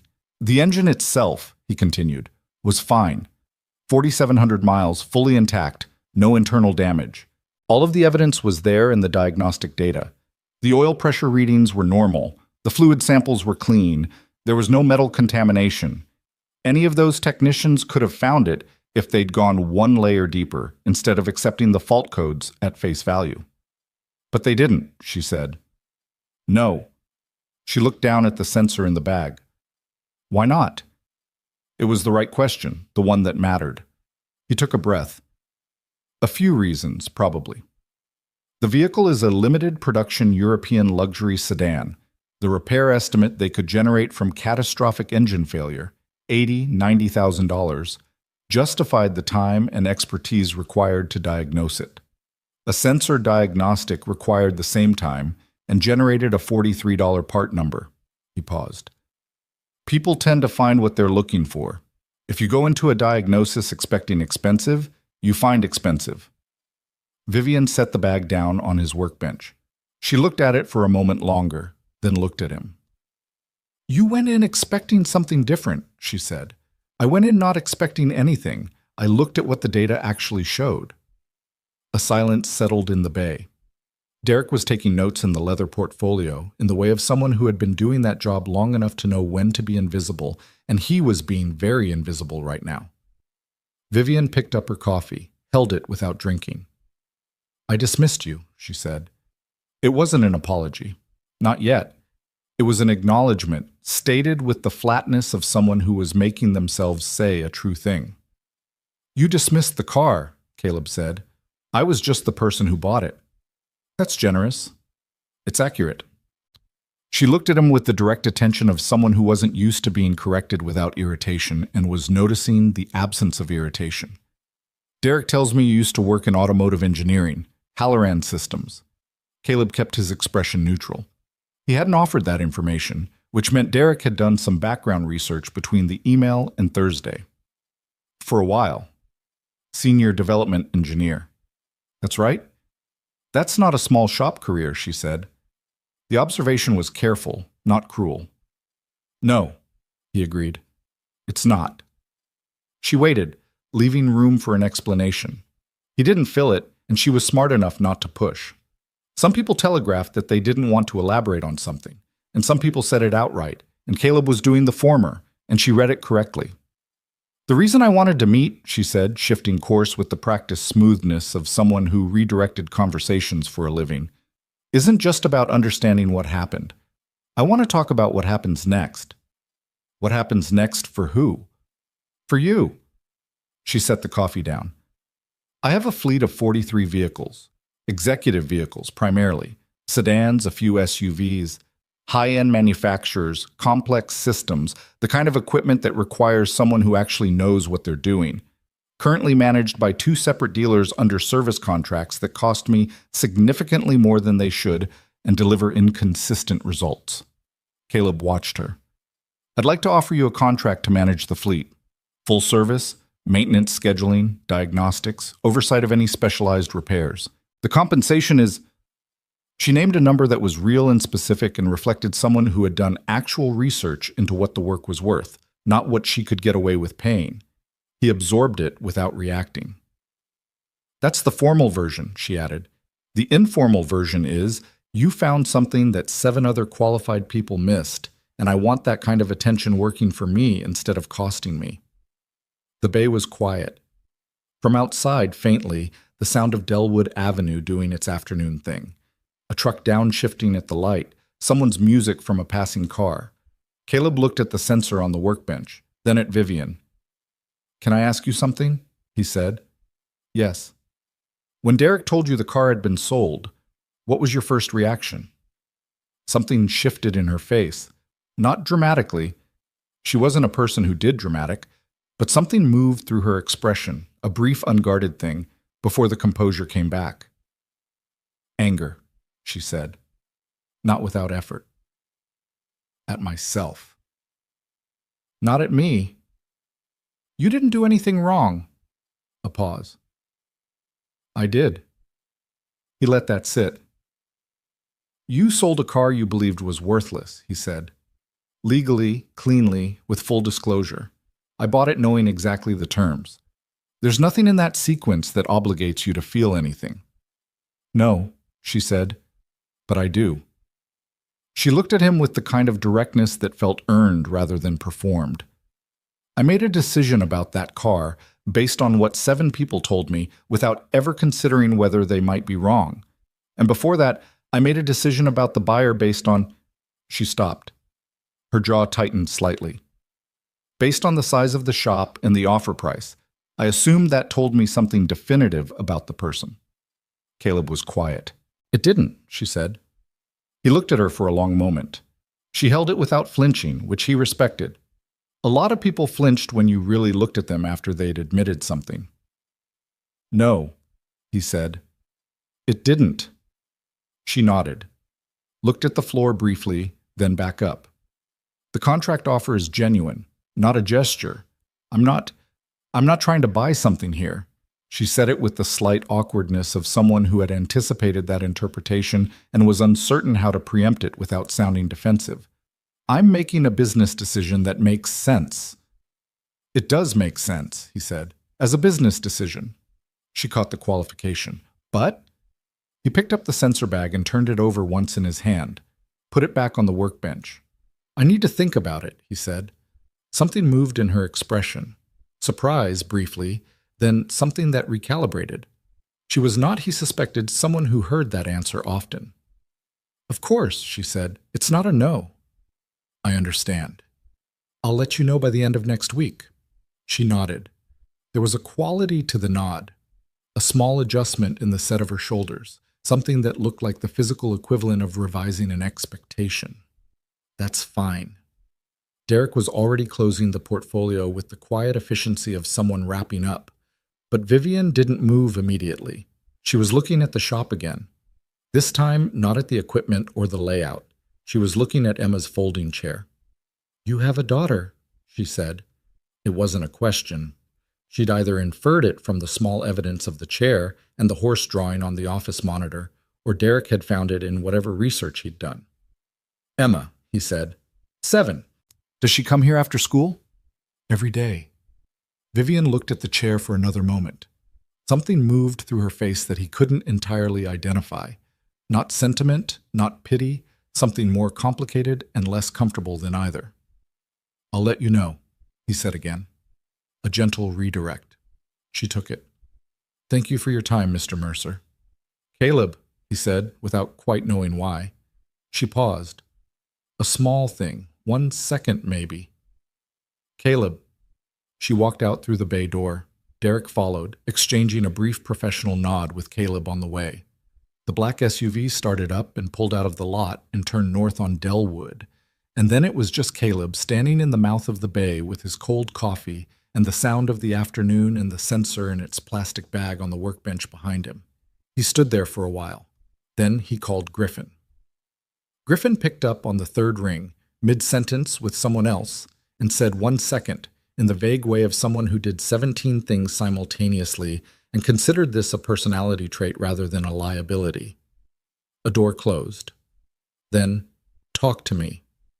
Caleb told him about the meeting, the contract offer, the number. Griffin was quiet for an uncharacteristic amount of time. That's a real number, Griffin said. I know. For fleet management, that's not... Caleb, that's senior consultant territory. That's not small shop work. I know. Are you thinking about taking it? I'm thinking about it. What's the hesitation? He sat down on the stool at the workbench. Outside, the afternoon had softened into the particular golden quality of late March, the kind of light that was still figuring out whether it was winter or spring and had landed somewhere in between. Through the glass partition, he could see the office, the desk, the monitor with Emma's drawing taped to the corner. The shop works, he said. I built it. It's mine. It fits the life I want. The people in the neighborhood know where to find me. I'm not... He stopped. Tried to find the exact words. I'm not looking for the next level. I left the next level. I know you did, Griffin said, without any particular judgment attached to it. This would be a different kind of relationship with work. A different kind of dependency. On her. On her. On what she decides. On whether she keeps the contract. On whether her priorities change. He paused. I spent 6 years at Halloran being very good at something for people who had more leverage than I did, and when my life changed, I didn't have the space to change with it because I was tied to someone else's schedule. Griffin was quiet. The shop is mine, Caleb said. The hours are mine. When Emma gets off the bus, I'm here. What does the contract look like in terms of schedule? Griffin asked. She didn't specify. Monthly reviews, periodic diagnostics, on call for fleet issues? That could be structured, Griffin said carefully. That doesn't have to mean you're on her clock. Could be.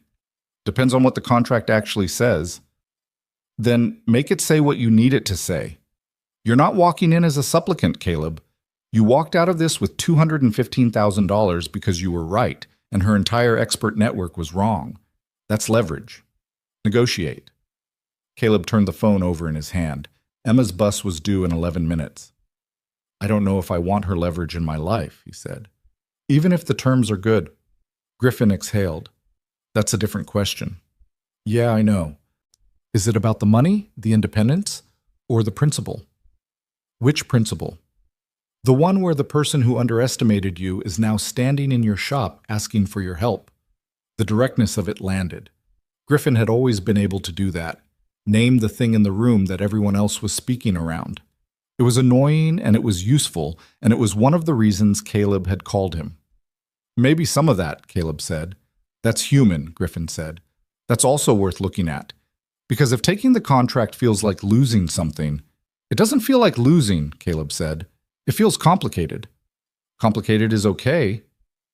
She was honest, he said, and this came out slower, with more weight to it, as though he'd been working toward this observation without quite knowing it.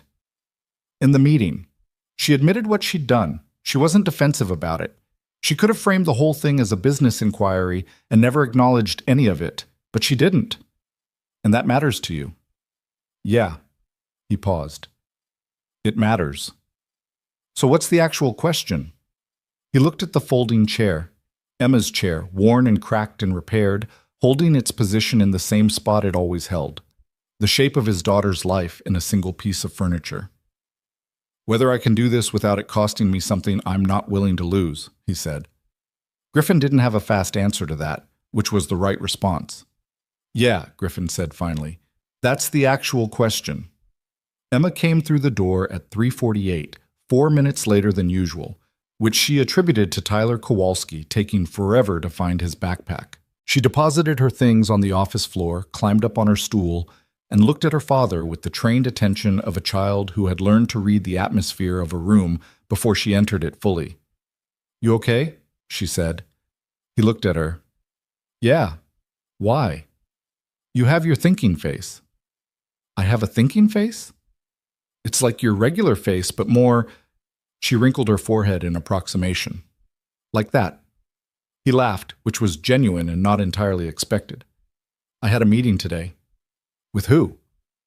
"The woman who used to own the car." Emma's expression shifted immediately into something alert and interested. "She came here?" "She did." "What did she want?" He thought about how to answer that for a 7-year-old.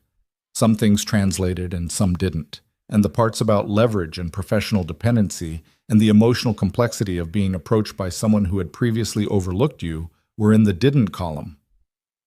"She wanted to understand what happened," he said, "with the car. And she had a job offer for me to work on her company's cars." Emma processed this. "Are you going to?" "I don't know yet." "Is it a good job?" "It could be." "But—" She was looking at him with the same direct patience she used when she was waiting for him to get to the real part of something. "But I need to think about whether it's the right fit." Emma looked at the shop through the glass partition. The new lift, the organized bays, the afternoon light coming through the doors. She had grown up in this shop. She had done homework in that chair for 3 years, and before that her mother's sister had brought her here and set her up at the workbench with coloring books while Caleb handled the early chaos of being a widowed father trying to build something out of almost nothing. "Do you like it here?" she said. "The shop." "Yeah." "Yeah," he said. "I do." "Me too," Emma said, with a matter-of-factness that was probably the most important thing said in the shop all day. Then she pulled her backpack toward her and started looking for her math worksheet. The meeting apparently resolved to her satisfaction. Caleb watched her for a moment. Then he turned back to the workbench. There was one more car to look at before dinner. He picked up his tools and went to work. Over the next 4 days, he did what he'd told Renata he always did with important decisions. He let them sit. He went through the ordinary mechanics of his week: appointments, invoices, school pickup, dinner, Emma's homework, the slow accumulation of a regular life. And he let the question of Vivian Ashford's contract exist in the background without forcing it. He thought about it mostly in motion, under cars, on the walk to and from the bus stop, in the kitchen while he was making the kind of meals that were nutritious without being inspired. He thought about Griffin's question, whether it was about money, independence, or principle, and he kept arriving at the same honest answer, which was that it was all three in different proportions, and the proportions kept shifting. He thought about what Vivian had said in the bay, standing with the sensor in her hand. "I made a decision about the buyer based on the size of the shop and the offer price. I assumed that told me something definitive about the person. It didn't. Most people didn't say that. Most people found a way to reframe the story so they didn't have to. He'd watched enough people across enough workbenches over enough years to know that accountability of that specificity was not common. He thought about the contract terms as Griffin had framed them. Not a dependency, but a structure, something that could be shaped. He knew enough contract law from his Halloran years to know that the language mattered and that language could be negotiated. He thought about his mortgage, which was better now, and Emma's school, which was decided, and the new lift, which worked beautifully and made him feel safer every time he crawled under a vehicle. He thought about the balloon payment that would come in 2 years regardless of any other decision he made, and he thought about the kind of financial stability that made the next hard year not a cliff, but a slope. On Tuesday evening, he drafted a response to Derek. He wrote it by hand first, on a legal pad, the way he'd been taught by an engineering mentor years ago to write down thinking you didn't want to lose. He crossed things out. He rewrote. He refined the language until it said the exact thing he meant and not one thing more. Then he typed it and sent it. The email to Derek laid out 3 conditions. The first was schedule. He would provide fleet oversight and diagnostic services, but primary shop operations would remain his priority, and any on-call requirements had to be defined in advance and within stated parameters. The second was structure. The contract would be reviewed quarterly, with a 90-day exit clause available to both parties. The third was simple. He worked his way.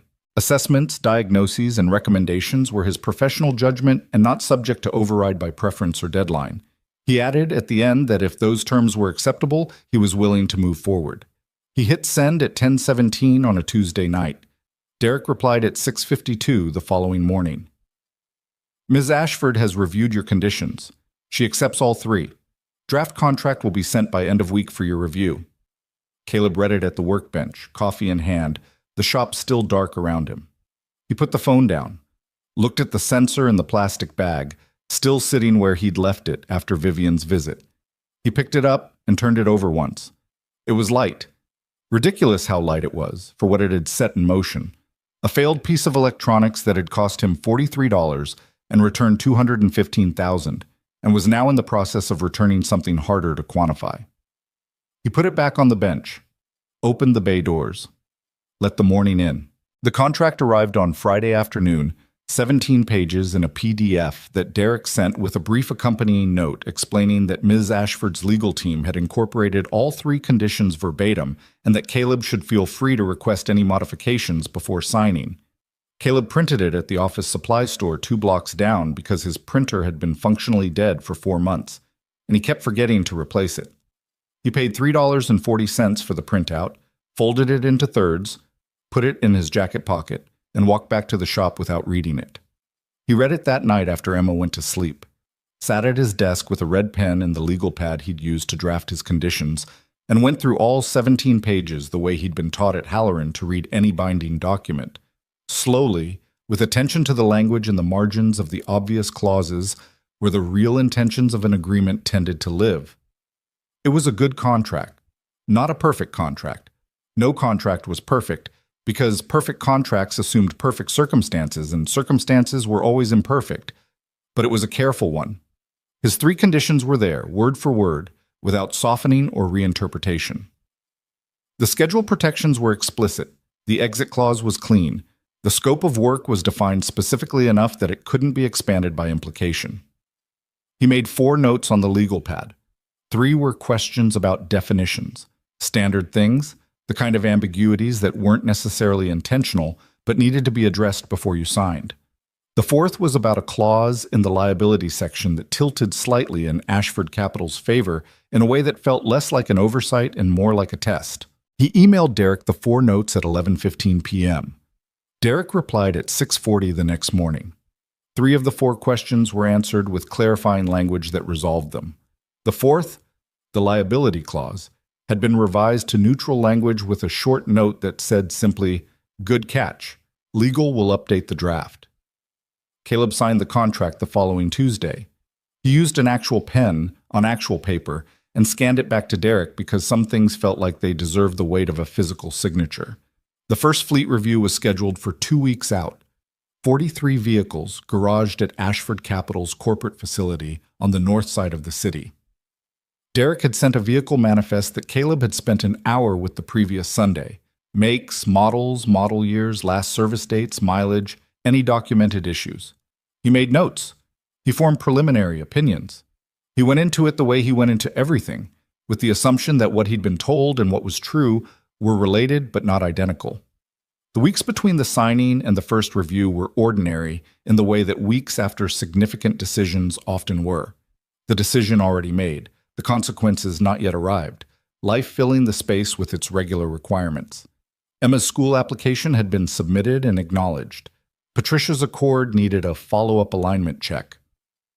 The puddle at the mouth of the driveway finally got patched when Caleb borrowed a tamper from a neighbor and spent a Saturday morning doing it himself, which took 3 hours longer than he'd estimated and resulted in a repair that was functional, if not aesthetically impressive.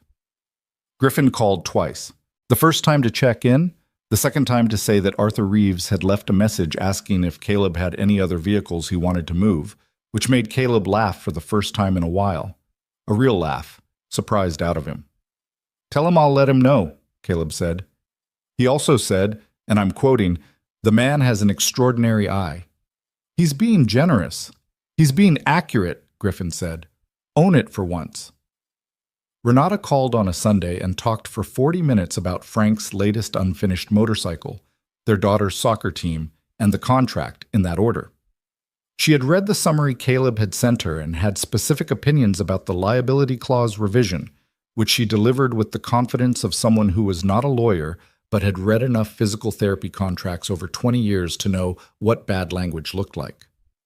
"The revision was correct," she said. "You were right to push." "I know. I just wanted to say it. Thank you, Ren."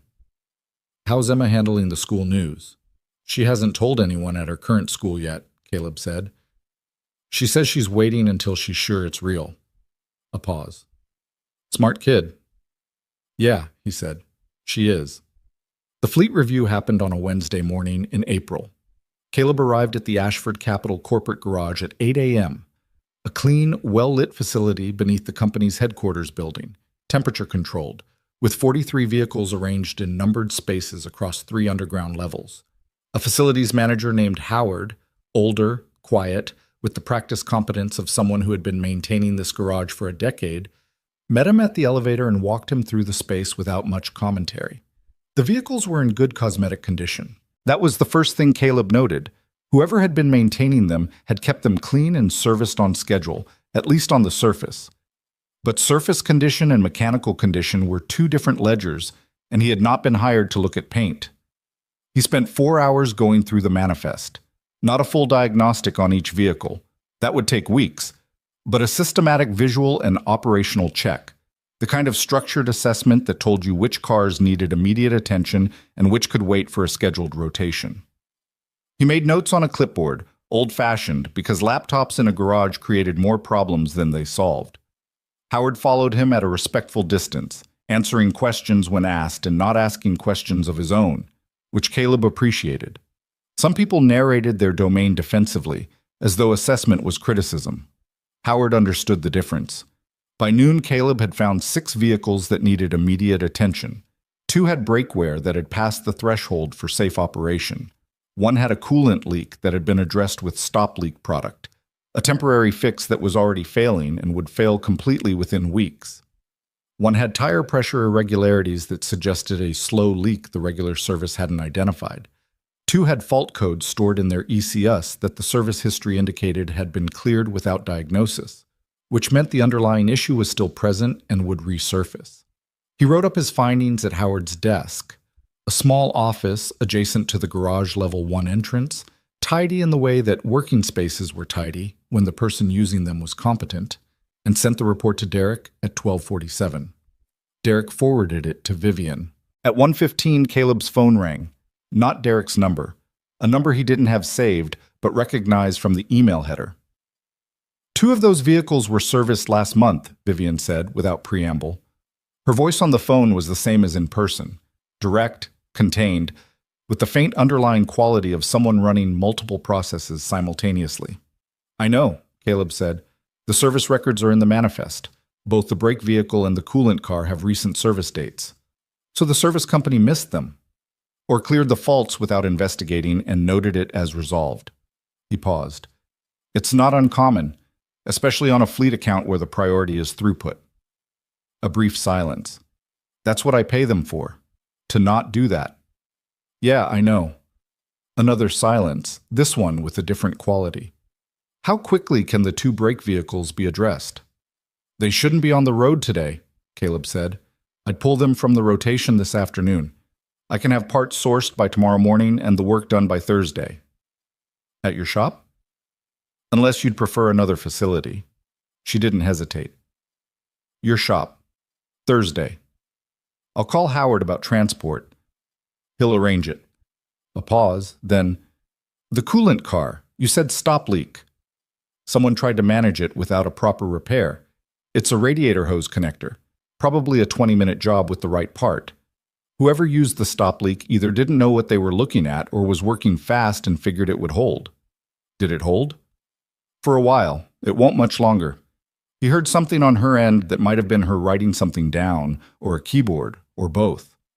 "Add it to the Thursday rotation." "That's 3 cars. It'll be a full day." "Is that a problem?" "No, I'm telling you so you can plan accordingly." "Noted." Another pause. "The fault codes. The ones that were cleared." I'll need to run a proper diagnostic to identify the underlying cause. That's a separate appointment. I'd recommend scheduling both cars next week. Derek will contact you. Okay. A pause that felt like something was shifting or settling. Mr. Mercer. Caleb, he said, the same correction he'd offered in the bay 2 weeks ago. A brief pause. Caleb. The name came out slightly differently than it had the first time. Less careful, more natural. The report is thorough. More than I expected. He wasn't sure what to do with that. It's what I said I'd do. I know. She paused again. The last fleet assessment we got from the service company was 4 pages. Yours is 11. 4 pages on 43 vehicles is a summary, not an assessment. Yes, she said. That's becoming apparent. Something in her voice shifted. Not warmth exactly. More like the sound of someone adjusting to a new reality and finding it more solid than anticipated. I'll let you go. Thursday. Thursday, he agreed. She hung up. Caleb looked at the phone for a moment, then at Howard's desk, then at the ceiling of the garage office. He had the feeling of someone who had stepped onto ice and found it held. The 3 cars came Thursday as arranged. The brake jobs were straightforward, the kind of work he could do without thinking much about it. And the coolant hose connector took 19 minutes, including the time to pressure test the repair. He had all 3 done by 2 p.m., which was 40 minutes before Emma's bus, which meant he had time to write up the service records properly before she got home. Emma came in, assessed the 3 unfamiliar vehicles in the lot with the quick professional eye of a child raised in a garage, and asked whose they were. Work cars, Caleb said. For the lady? He paused. He had not told Emma who the client was. Yeah, Emma absorbed this. Are they fixed? They are. She nodded, apparently satisfied, and went to get set up in her chair. She had a book report due Friday and a strong opinion about the book, a story about a dog that she had described as sad in the wrong way, which Caleb had interpreted as meaning the sadness didn't feel earned, and she was going to need most of the afternoon to work through her objections in essay form. He watched her climb up on her stool and open her backpack, settling into the space with the ease of someone who had never known it to be anything other than hers. And he thought about the chain of events that had led to this specific afternoon. The car dying on Carver Boulevard, the $1,000, the sensor, the check, the contract, the 3 fleet vehicles in the lot. And the way each link had been so contingent, so dependent on a particular kind of attention at a particular moment, that the whole thing felt less like planning and more like paying close enough attention to what was actually there. He went back to work. The diagnostic appointments for the 2 fault code vehicles were scheduled for the following Tuesday. Caleb ran them back to back, starting at 7 a.m. before his regular shop opened. The first car, a full-size executive sedan, had an intermittent misfire on cylinder 4 that turned out to be a failing ignition coil. Simple. 40-minute repair. The second car was more interesting.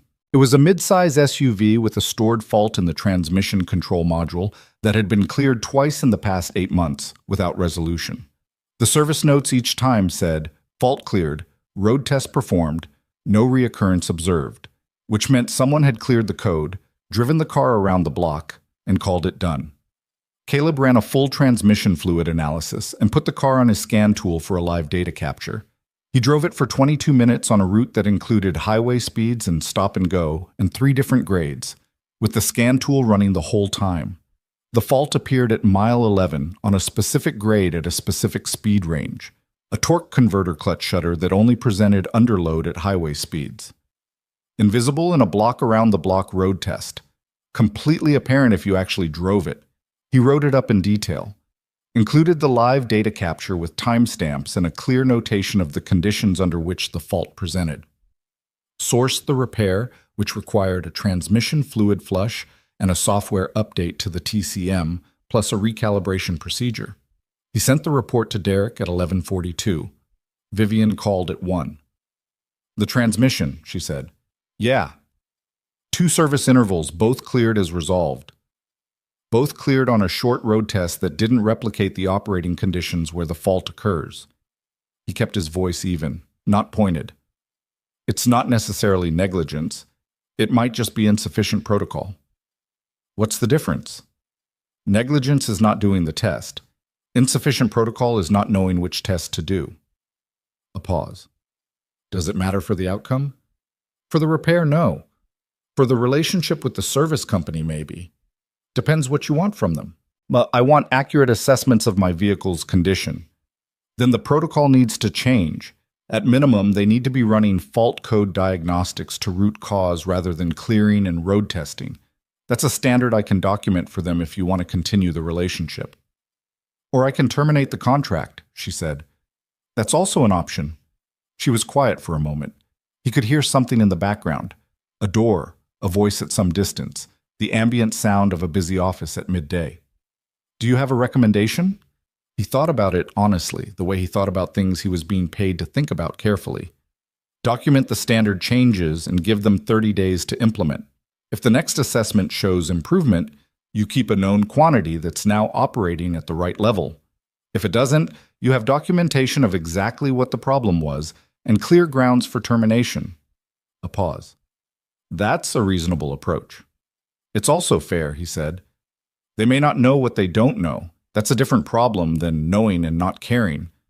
Another pause, this one longer. You do that a lot, she said. Do what? Make the distinction between different kinds of failure.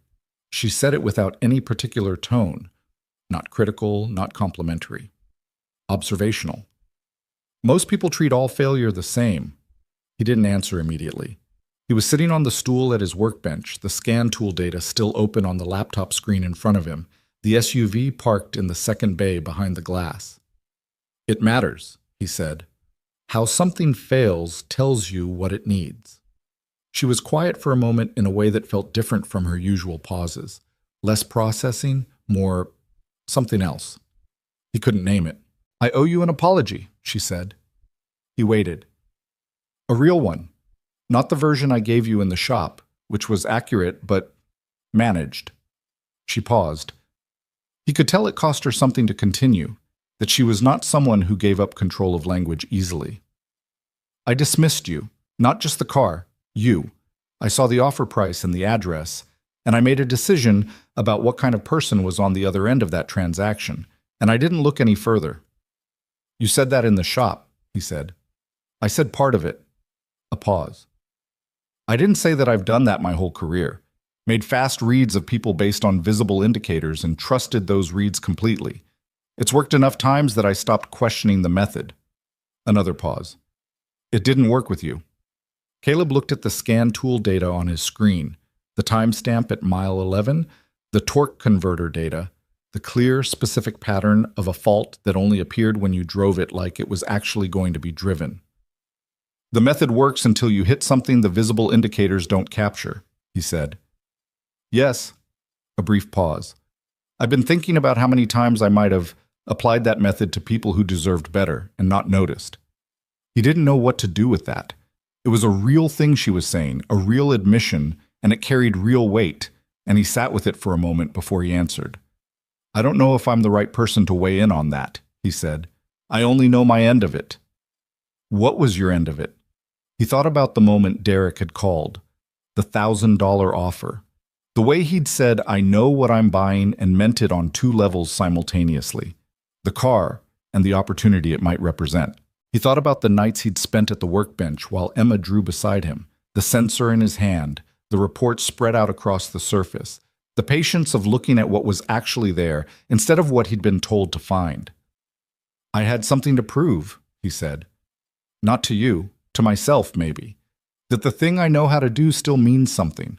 That walking away from a bigger version of the work didn't mean walking away from the work. He paused. The car was the right problem at the right time. She was quiet. I don't think I would have sold it to you if I'd known who you were, he said. Not with any anger in it, just honest. A pause. What do you mean? The inquiry came through Derek, an investment firm, an assistant, an asset disposal. It was clean, transactional. I didn't have any feelings about it because I didn't know enough to have feelings. He looked at Emma's drawing on the monitor, the horse, the tail. If I'd known it was Vivian Ashford's car, I might have made different assumptions. Might have gone in looking for something to justify the situation instead of looking at the data.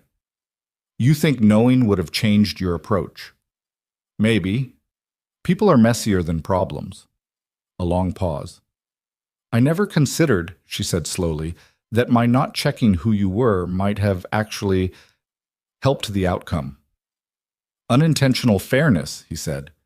She made a sound that was almost a laugh. Not quite. That's a kind way to put it. It's accurate. The line was quiet for a moment. Outside the shop, Delwood Avenue was doing its afternoon thing. The mail truck, a kid on a bike, the faint mechanical cough of the bus turning the corner 2 blocks up. Can I ask you something? Vivian said. Yeah. The contract conditions you sent, the schedule protections, the exit clause. She paused. I know the work history. I know you left Halloran 4 years ago. I know you have a daughter. I can read between those lines. Another pause. Were the conditions about the work, or were they about making sure this didn't cost you what the last situation cost you? It was a sharp question, the kind of question that required you to have been paying close attention to ask, and to have been willing to ask it once you had. He was quiet for a moment. Both, he said. She accepted that. Fair. The work matters, he said. But some things matter more than the work. I understand that better than you might expect, she said. He didn't ask her to explain. Some things weren't his to ask. The conditions stand, she said, not as a concession, because they're right. A pause. I've run my company like the work was everything for 15 years. It is not everything. Another pause, shorter. I'm figuring that out slowly. He didn't know what had made her say that. It felt like something she hadn't planned to say, that had come out anyway, and she didn't seem distressed by the fact that it had. Just matter-of-fact about it, the way people were matter-of-fact about things they'd recently arrived at and hadn't yet had time to decide whether to keep private. Slowly is fine, he said. Slowly is usually more accurate. She paused, and when she spoke again, her voice had the quality of someone wrapping up not because the conversation was empty, but because it had gone somewhere real, and real conversations needed room to breathe. I'll let you go. Good work on the diagnostic. I'll send the repair recommendation for the SUV by end of day. Take your time. A pause. That's the first time I've said that to anyone in at least 3 years. How does it feel? A brief silence. Strange, she said. Not bad. She hung up. Caleb set the phone down and sat for a moment in the quiet of the bay.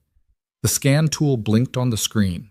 The SUV sat in the second bay with its secrets resolved, its fault code finally chased to its actual origin after 2 failed attempts by people who hadn't driven it far enough or carefully enough to find where the problem actually lived. He thought about Vivian's question, whether the conditions had been about the work or about protecting something more important than the work, and the honest answer, the one he'd given her, sat in him with the particular weight of true things. He had left Halloran because the life it required had no room in it for grief. No room for a 4-year-old who needed to be picked up at 3:40 and needed dinner at 6 and needed someone present enough to notice when the fine was not fine. The work had been good. The work had been, in a lot of ways, the best professional version of himself. But the work had its own gravity, its own demands, and when his wife died, he had found that the gravity pulled in the wrong direction. Building the shop had been an act of deliberate recalibration, a smaller orbit, by choice. Not a retreat from what he was capable of, but a decision about what that capability was in service of. He had not lost the capability. That was what the Meridian Voss had confirmed. He had put it somewhere quieter, somewhere that answered to a smaller set of priorities, but it was still there, still precise, still patient, still able to see the thing that a louder and more credentialed version of the work had missed. That was enough, more than enough. He closed the laptop, stood up, and stretched. His back made a sound that he'd been pretending was normal for about 6 months. He made a mental note to stop pretending. He had 2 hours before Emma's bus. He used one of them to write up the SUV repair recommendation, detailed, clear, with a cost estimate broken into parts and labor, and a note about the TCM recalibration procedure that the dealership would need to be involved in. He used the second hour to fix the flickering fluorescent light in his office. He'd been meaning to do it for months. It It took 11 minutes and a replacement tube from the supply box in the back. He stood beneath the now steady light for a moment, looking at his desk, the legal pad, the monitor with Emma's drawings, the ordinary accumulated landscape of his working life. He went to the window and looked out at Delwood Avenue. The afternoon was bright now, properly bright, the kind of April afternoon that apologized for all the gray that preceded it by being excessive in the other direction. Too blue, too warm. The trees along the sidewalk doing their tentative early leaf thing, like they weren't quite sure the cold was finished. His phone buzzed. A text from Emma's school. Bus running approximately 5 minutes late due to traffic. Thanks for your patience. He texted back the thumbs up he always sent, the one that required no interpretation. Then he put the phone in his pocket, went back to his desk, and started writing a list of what the next fleet rotation would look like.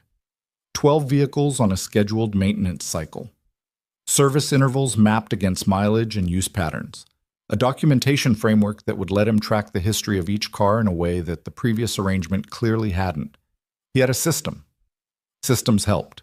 Outside, somewhere down the block, a kid was bouncing a basketball with the irregular rhythm of someone just learning.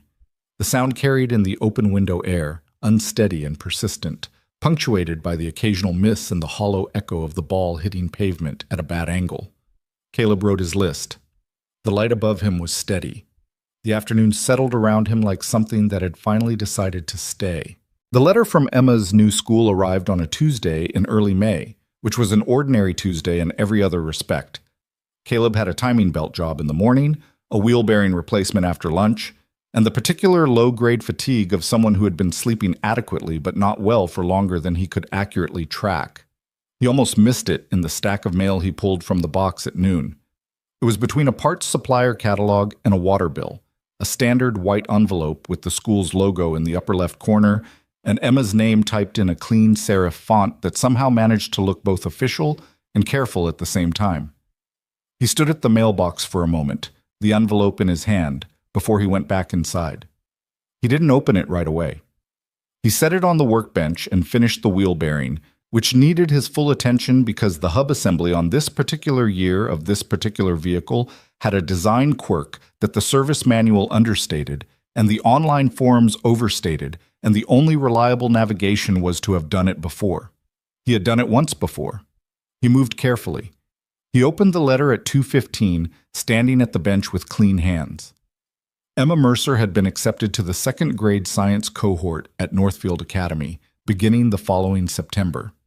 The letter was 2 pages, the first formal and informative, the second a personal note from the admissions coordinator named Patricia, who had written in actual handwriting that Emma's application essay, a child's answer to the prompt, "What do you want to learn and why?" had been, in Patricia's words, the most honest thing we've read in 3 application cycles. Caleb read that line twice. He set the letter down, looked at the bay, the tools, the lift.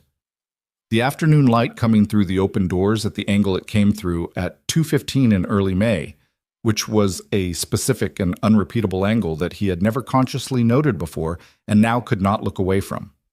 He thought about Emma's application essay, which she had written at the kitchen table on a Sunday in March with her tongue between her teeth, and the focused intensity she brought to anything she decided mattered. He had read it once, when she was done, because she'd asked him to check the spelling. The question had been, "What do you want to learn, and why?" Emma had written, in her 7-year-old hand with 3 crossed-out words and 1 spelling correction in the margin. "I want to learn why things stop working and how to make them work again. My dad fixes cars. He says most things that look broken aren't really broken, they just have a small problem that nobody found yet. I want to know how to find the small problems." He had checked the spelling, told her it was good, handed it back.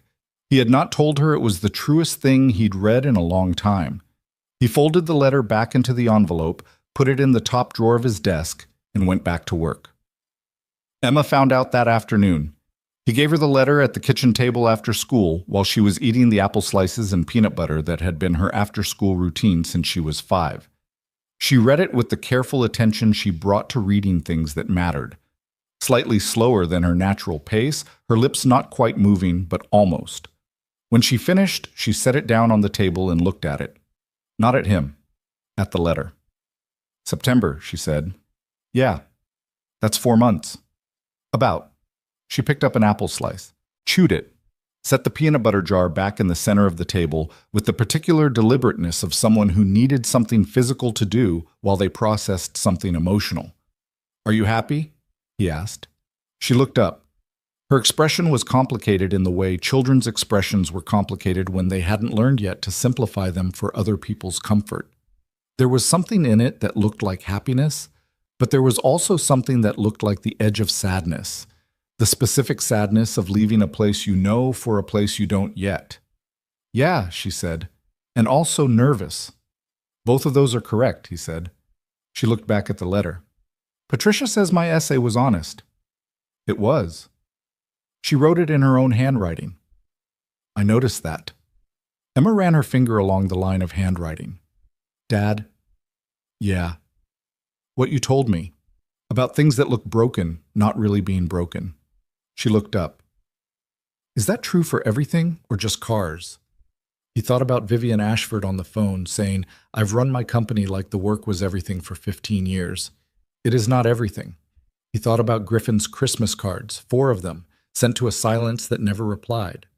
He thought about himself, 3 years ago, walking away from a career and a version of his life that had stopped fitting, into a smaller space that turned out to have more room in it than the larger one ever had.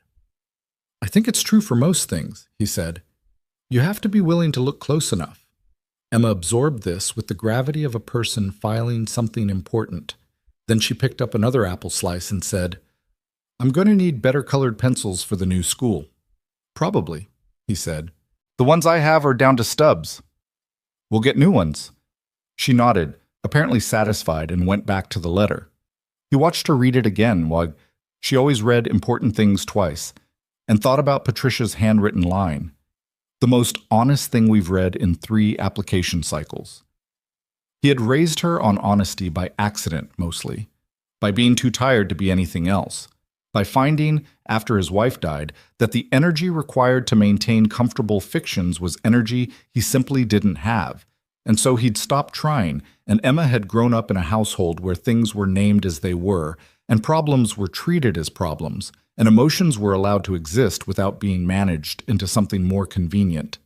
It was not a perfect way to raise a child. Emma worried sometimes in ways that were too adult for her age, and she held things with a seriousness that occasionally needed to be deliberately lightened. But she was honest. She was curious. She looked at things closely and called them what they were. She was her father's daughter, for better and for worse. The spring moved forward the way springs did, in fits and starts, a warm week followed by a cold snap, followed by 2 weeks of the kind of weather that made you feel like the season had finally committed. The fleet work settled into a rhythm that Caleb found, to his mild surprise, genuinely satisfying. Not because it was glamorous. Fleet maintenance was methodical, systematic, the opposite of glamorous, but because it was being done correctly, which was its own form of satisfaction. The service company had received the documented standards. Howard had been quietly enthusiastic about the new protocol. 3 vehicles that had been accumulating deferred maintenance were now current. The fault code cars had been repaired, road-tested under the right conditions, confirmed, resolved. Derek sent an email in the 3rd week of April that said, in full, Ms. Ashford asked me to tell you the fleet manager from the previous service company called to ask what had changed in the audit protocol. She thought you'd appreciate knowing.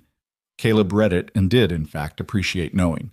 The quarterly review, the first one under the contract, fell on a Friday afternoon in mid-May.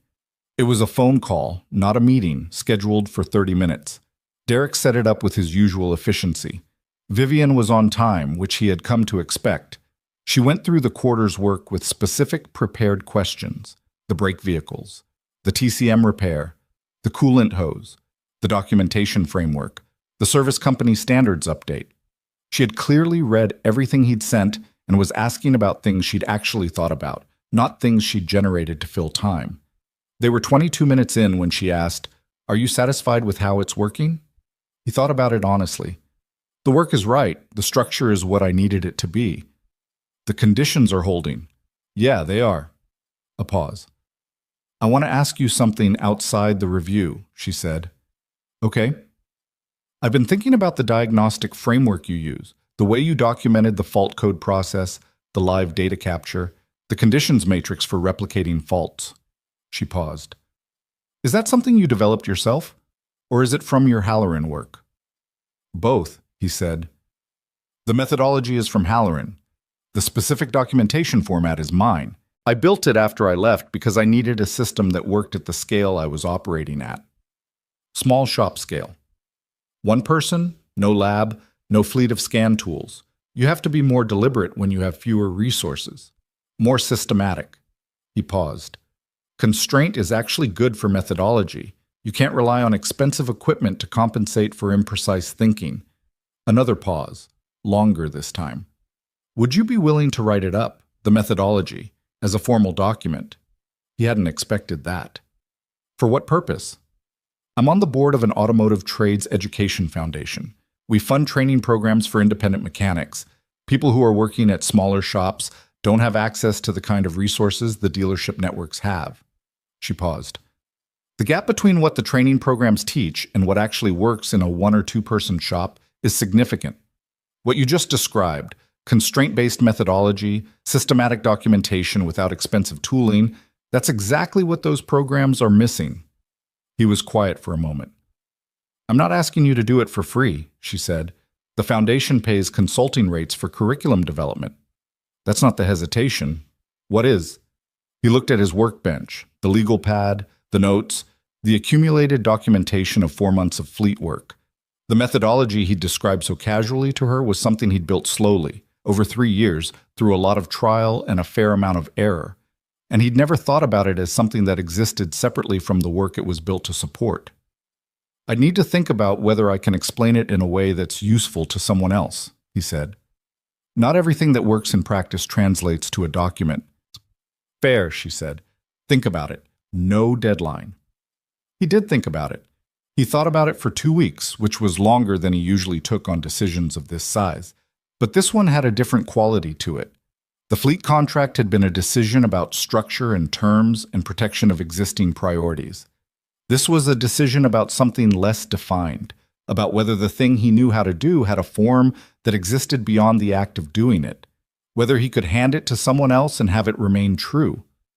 He called Griffin. Write the document, Griffin said, almost before Caleb finished explaining. I haven't decided. You called me, which means you've decided, and you want someone to tell you it's okay. Caleb was quiet. Write the document, Griffin said again, with less drama. You built something real. Let it be useful. He called Renata. Griffin's right, she said. I didn't tell you what Griffin said. I know what Griffin said because I know what you're about to say, and I know what Griffin says when you're about to say it. A pause. Write the document, Caleb. He wrote the document. It took 6 weeks of working on it in the hours between closing the shop and going to sleep, which were hours he'd previously used for reading and staring at ceilings, and the particular low-level maintenance of a life lived mostly alone. The writing was harder than he expected, not because the methodology was complicated, but because explaining things you understand intuitively requires a different kind of thinking than the understanding itself. You had to find the seams in your own knowledge, figure out where one assumption ended and another began. Emma asked him what he was working on, and he told her, a guide for mechanics who work in small shops to help them diagnose problems with limited tools. She considered this. Like what you did with the fancy car. Exactly like that. So other people can find the small problems. Yeah. She looked at him with the expression she got when she was satisfied that something made sense. Okay, she said, and went back to her own work. He sent the completed document to Vivian's foundation contact in late June. It was 31 pages, organized into 5 sections, with worked examples drawn from anonymized real cases, and a final section on documentation practices that he admitted to himself, quietly proud of. It wasn't perfect. There were sections he second-guessed, places where he wasn't sure the explanation would land with someone who didn't already have the intuition he was trying to describe, but it was honest, and it was specific, and it was real. The foundation's curriculum director emailed him 3 days later. She said the document was going into their fall training program. She asked if he'd be willing to consult on the implementation. He said yes, with conditions, and they negotiated something that worked for both of them. He did not tell Vivian directly. He let Derek pass along a brief confirmation that the document had been submitted and accepted.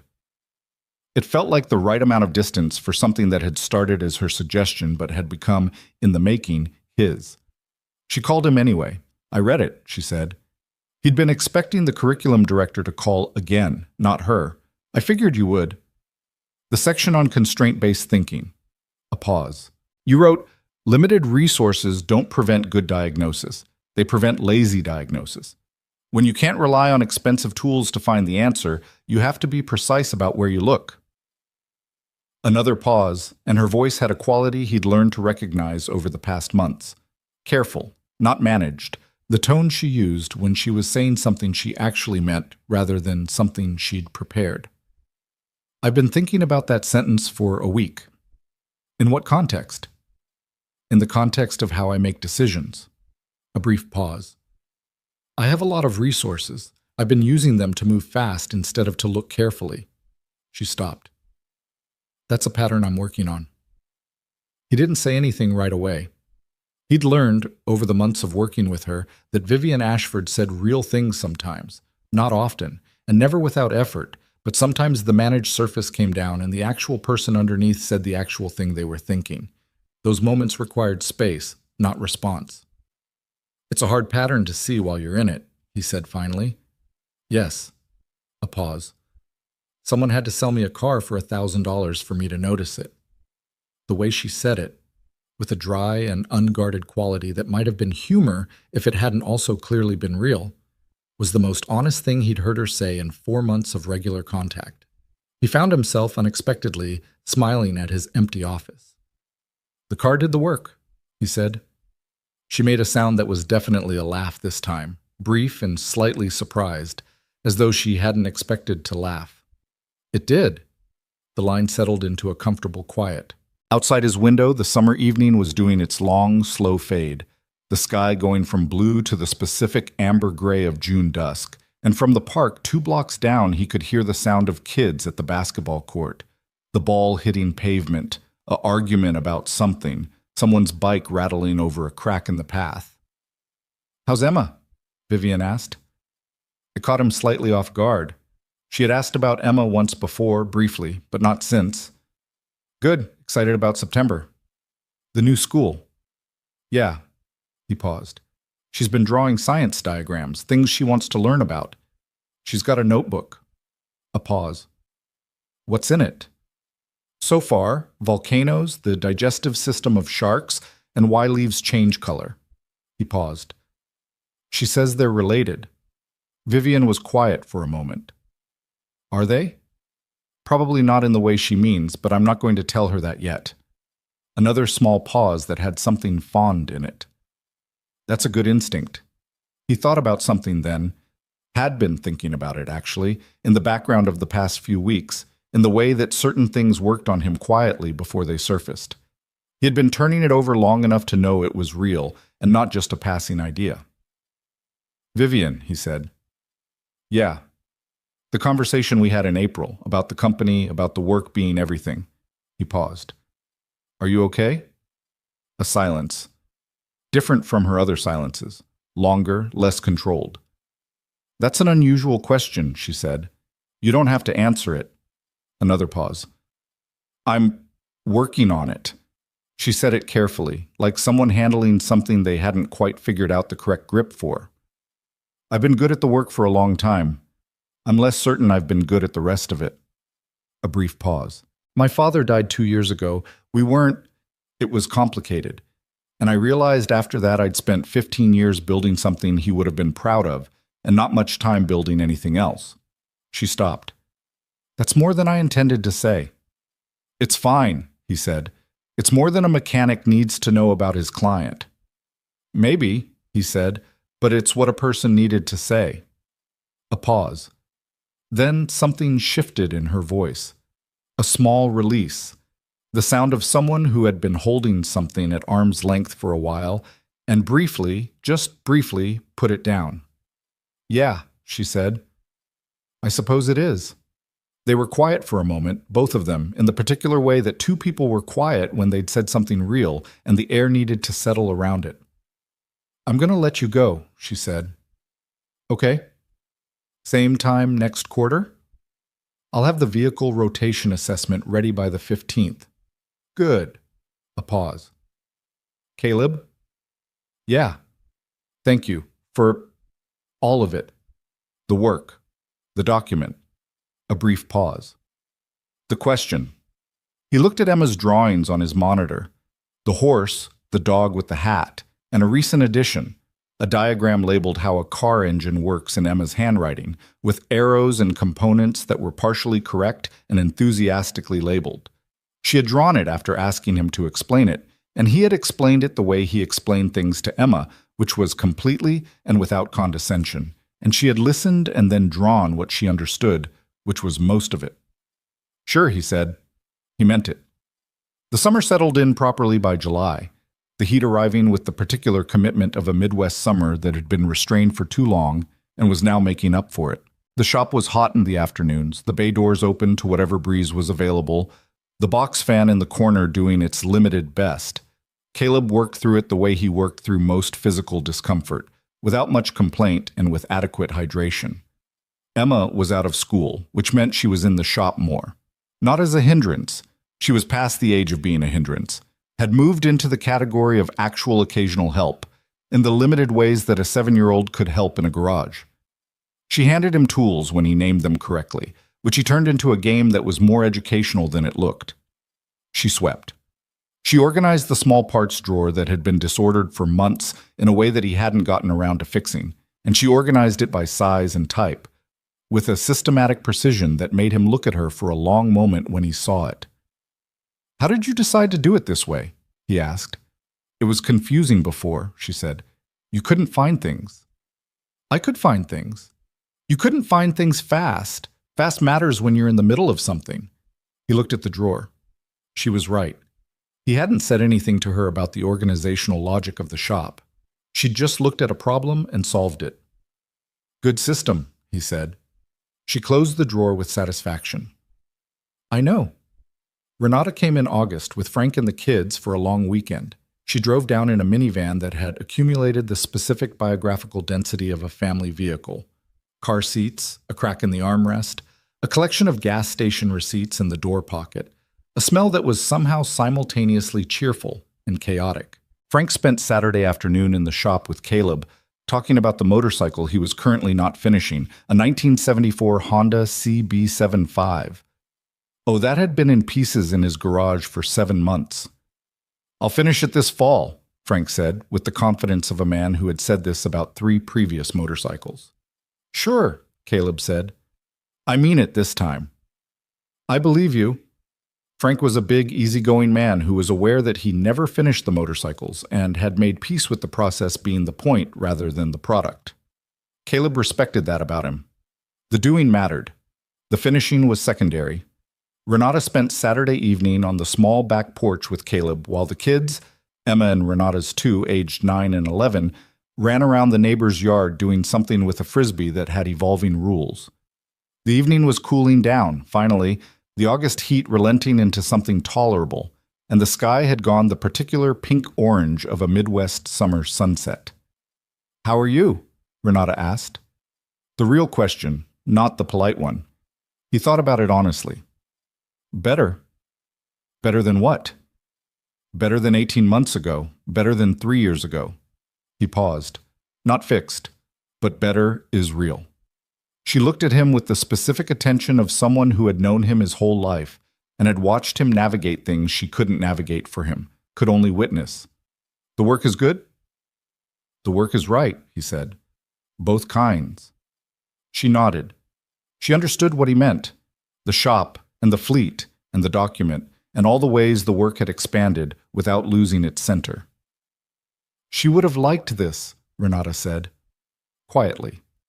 Not with ceremony, just with honesty. He looked at Emma in the neighbor's yard, gesturing vigorously about the frisbee rules, her voice carrying across the evening air with the uninhibited clarity of someone who had no reason to be quiet.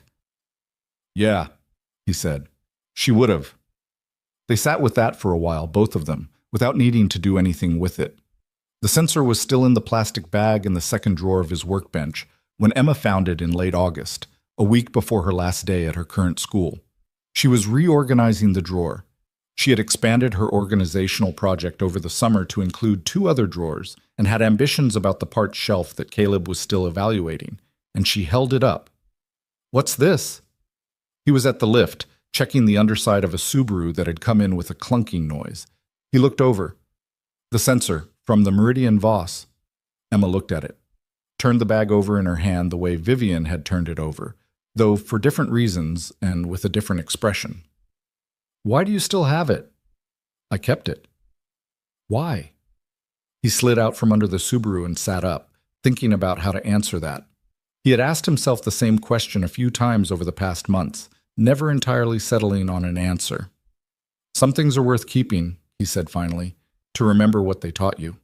Emma looked at the sensor. "It taught you to look harder." "It confirmed that looking harder is worth it," he said. "I already knew, but confirming it cost $43 and gave back $200,000, so it's worth remembering." She looked at him with the expression she got when she was about to say something that was going to be more accurate than the conversation had prepared him for. "Is that why you kept it?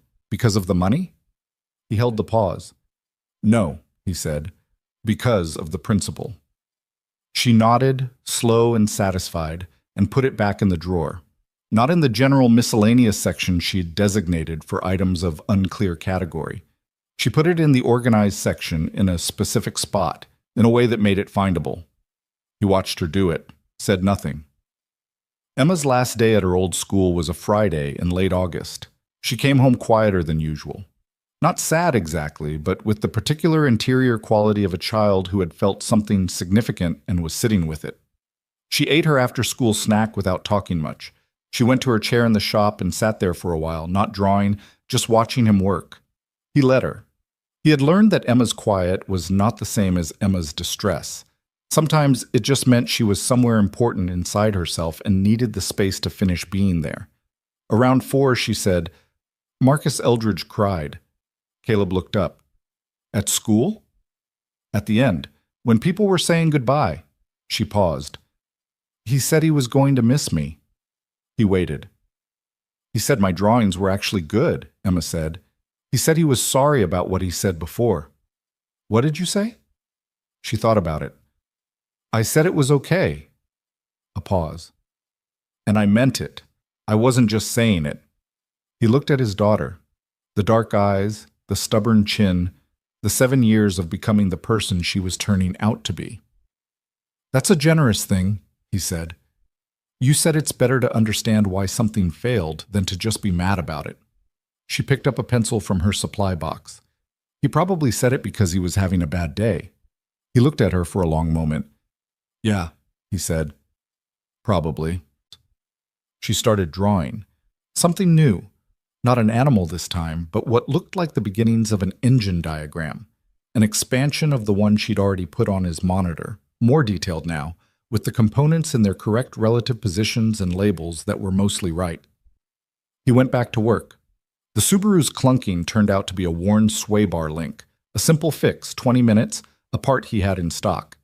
He finished it, lowered the lift, wrote up the invoice, moved the car to the lot, came back in and washed his hands. Emma was still drawing. The engine diagram had acquired a crankshaft, rendered with careful inaccuracy but genuine intent labeled in her handwriting, the part that tells the car it's alive. He looked at it for a moment. She had the causality slightly wrong. The crankshaft didn't tell the car anything, the sensor did. But the underlying idea was truer than the technical description. The thing that, when it failed, made the whole system believe it had lost something it hadn't. He did not correct her. Some understanding arrived in its own time, in its own form, and correcting the metaphor would have cost more than the inaccuracy. He put the kettle on. Emma kept drawing. The late August light came through the bay doors at the particular angle of late afternoon in the last week before September, long and amber and specific, the kind of light that would be different next week, and different again the week after, the season already making its adjustments, unhurried and relentless. 2 blocks away, in the park at the end of Delwood, the basketball court was occupied by its usual late afternoon crowd. He could hear the ball, the voices, the sounds of people doing something physical and immediate and unimportant in the best possible way. He made 2 cups of tea, set one next to Emma's elbow without interrupting her drawing. She reached for it without looking up, the automatic ease of someone who had grown up in a space where they were known and expected. He sat down across from her with his own cup. There was the drawing and the tea, and the evening coming in through the open doors, and the sound of the city doing what it did, and the quiet between them that was not empty but full of the accumulated ordinary weight of a life that had been built carefully, in a specific place, for specific reasons, with specific people. He did not think about Vivian Ashford in that moment, though he would later.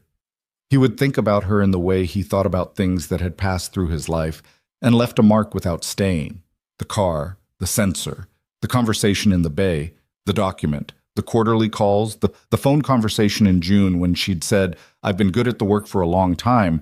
I'm less certain I've been good at the rest of it." He would think about her the way you thought about someone who had forced a reckoning, not by intending to, but by being so thoroughly themselves that the encounter clarified something. What he thought about in that moment, at the workbench with his tea while his daughter drew an engine diagram with her tongue between her teeth, was simpler. He thought, this is it. Not in a resigned way, not in the diminished way of someone who has settled, in the way of someone who has looked carefully at the thing in front of them, really looked, past the fault codes and the diagnostics and the received wisdom of other people's assessments, and found that what was actually there was better than the misread diagnosis suggested. The shop was not a consolation prize. It was not the smaller life of a person who had once aimed higher and missed. It was the right size for the things that mattered, built to a scale that allowed him to be present for what was real. And it worked. Not perfectly, not without effort, but it worked. The way most real things worked. Stubbornly, imperfectly, and well enough to count. Emma finished the engine diagram and held it up to examine it. She turned it 90 degrees, then back, made a small modification to the crankshaft label with her pencil. "Better," she said, to no one in particular. He looked at it. "Yeah," he said. "Better." Outside, the evening was fully committed now. The sky going dark at its edges, the streetlight on the corner coming on with its usual hesitation, the sounds of the park diminishing as people gathered their things and headed home. The city settling into the mode it kept between the days busy and the nights quiet. That brief suspended hour when everything was transitioning and nothing had fully arrived. Caleb drank his tea. Emma capped her pencil and looked at her diagram with the satisfaction of someone who had made something that told the truth about what it was trying to say, even if the technical details were still catching up. The censor was in the drawer where she'd put it. The contract was in the filing cabinet. The check had cleared months ago, and the money was where it needed to be, doing what it needed to do, and the balloon payment that had once felt like a cliff now felt like a slope. Still real, still coming, but navigable. Emma's notebook of things she wanted to learn had 12 entries now, and she'd added a 13th that morning: how sensors work and what happens when they fail. He had not pointed her toward that one. She had arrived there herself. He thought briefly of something Griffin had said on the phone back in February, the day Caleb had called to talk about the fleet contract and ended up talking about something larger. You built something real. Let it be useful. He had. He was. That was the whole story, and also the beginning of the next one, which was not his to know yet. Only to continue showing up for, carefully and imperfectly and with his eyes open, in the good light of an ordinary evening on Delwood Avenue, with his daughter drawing engines at the workbench beside him. That was enough. That was more than enough.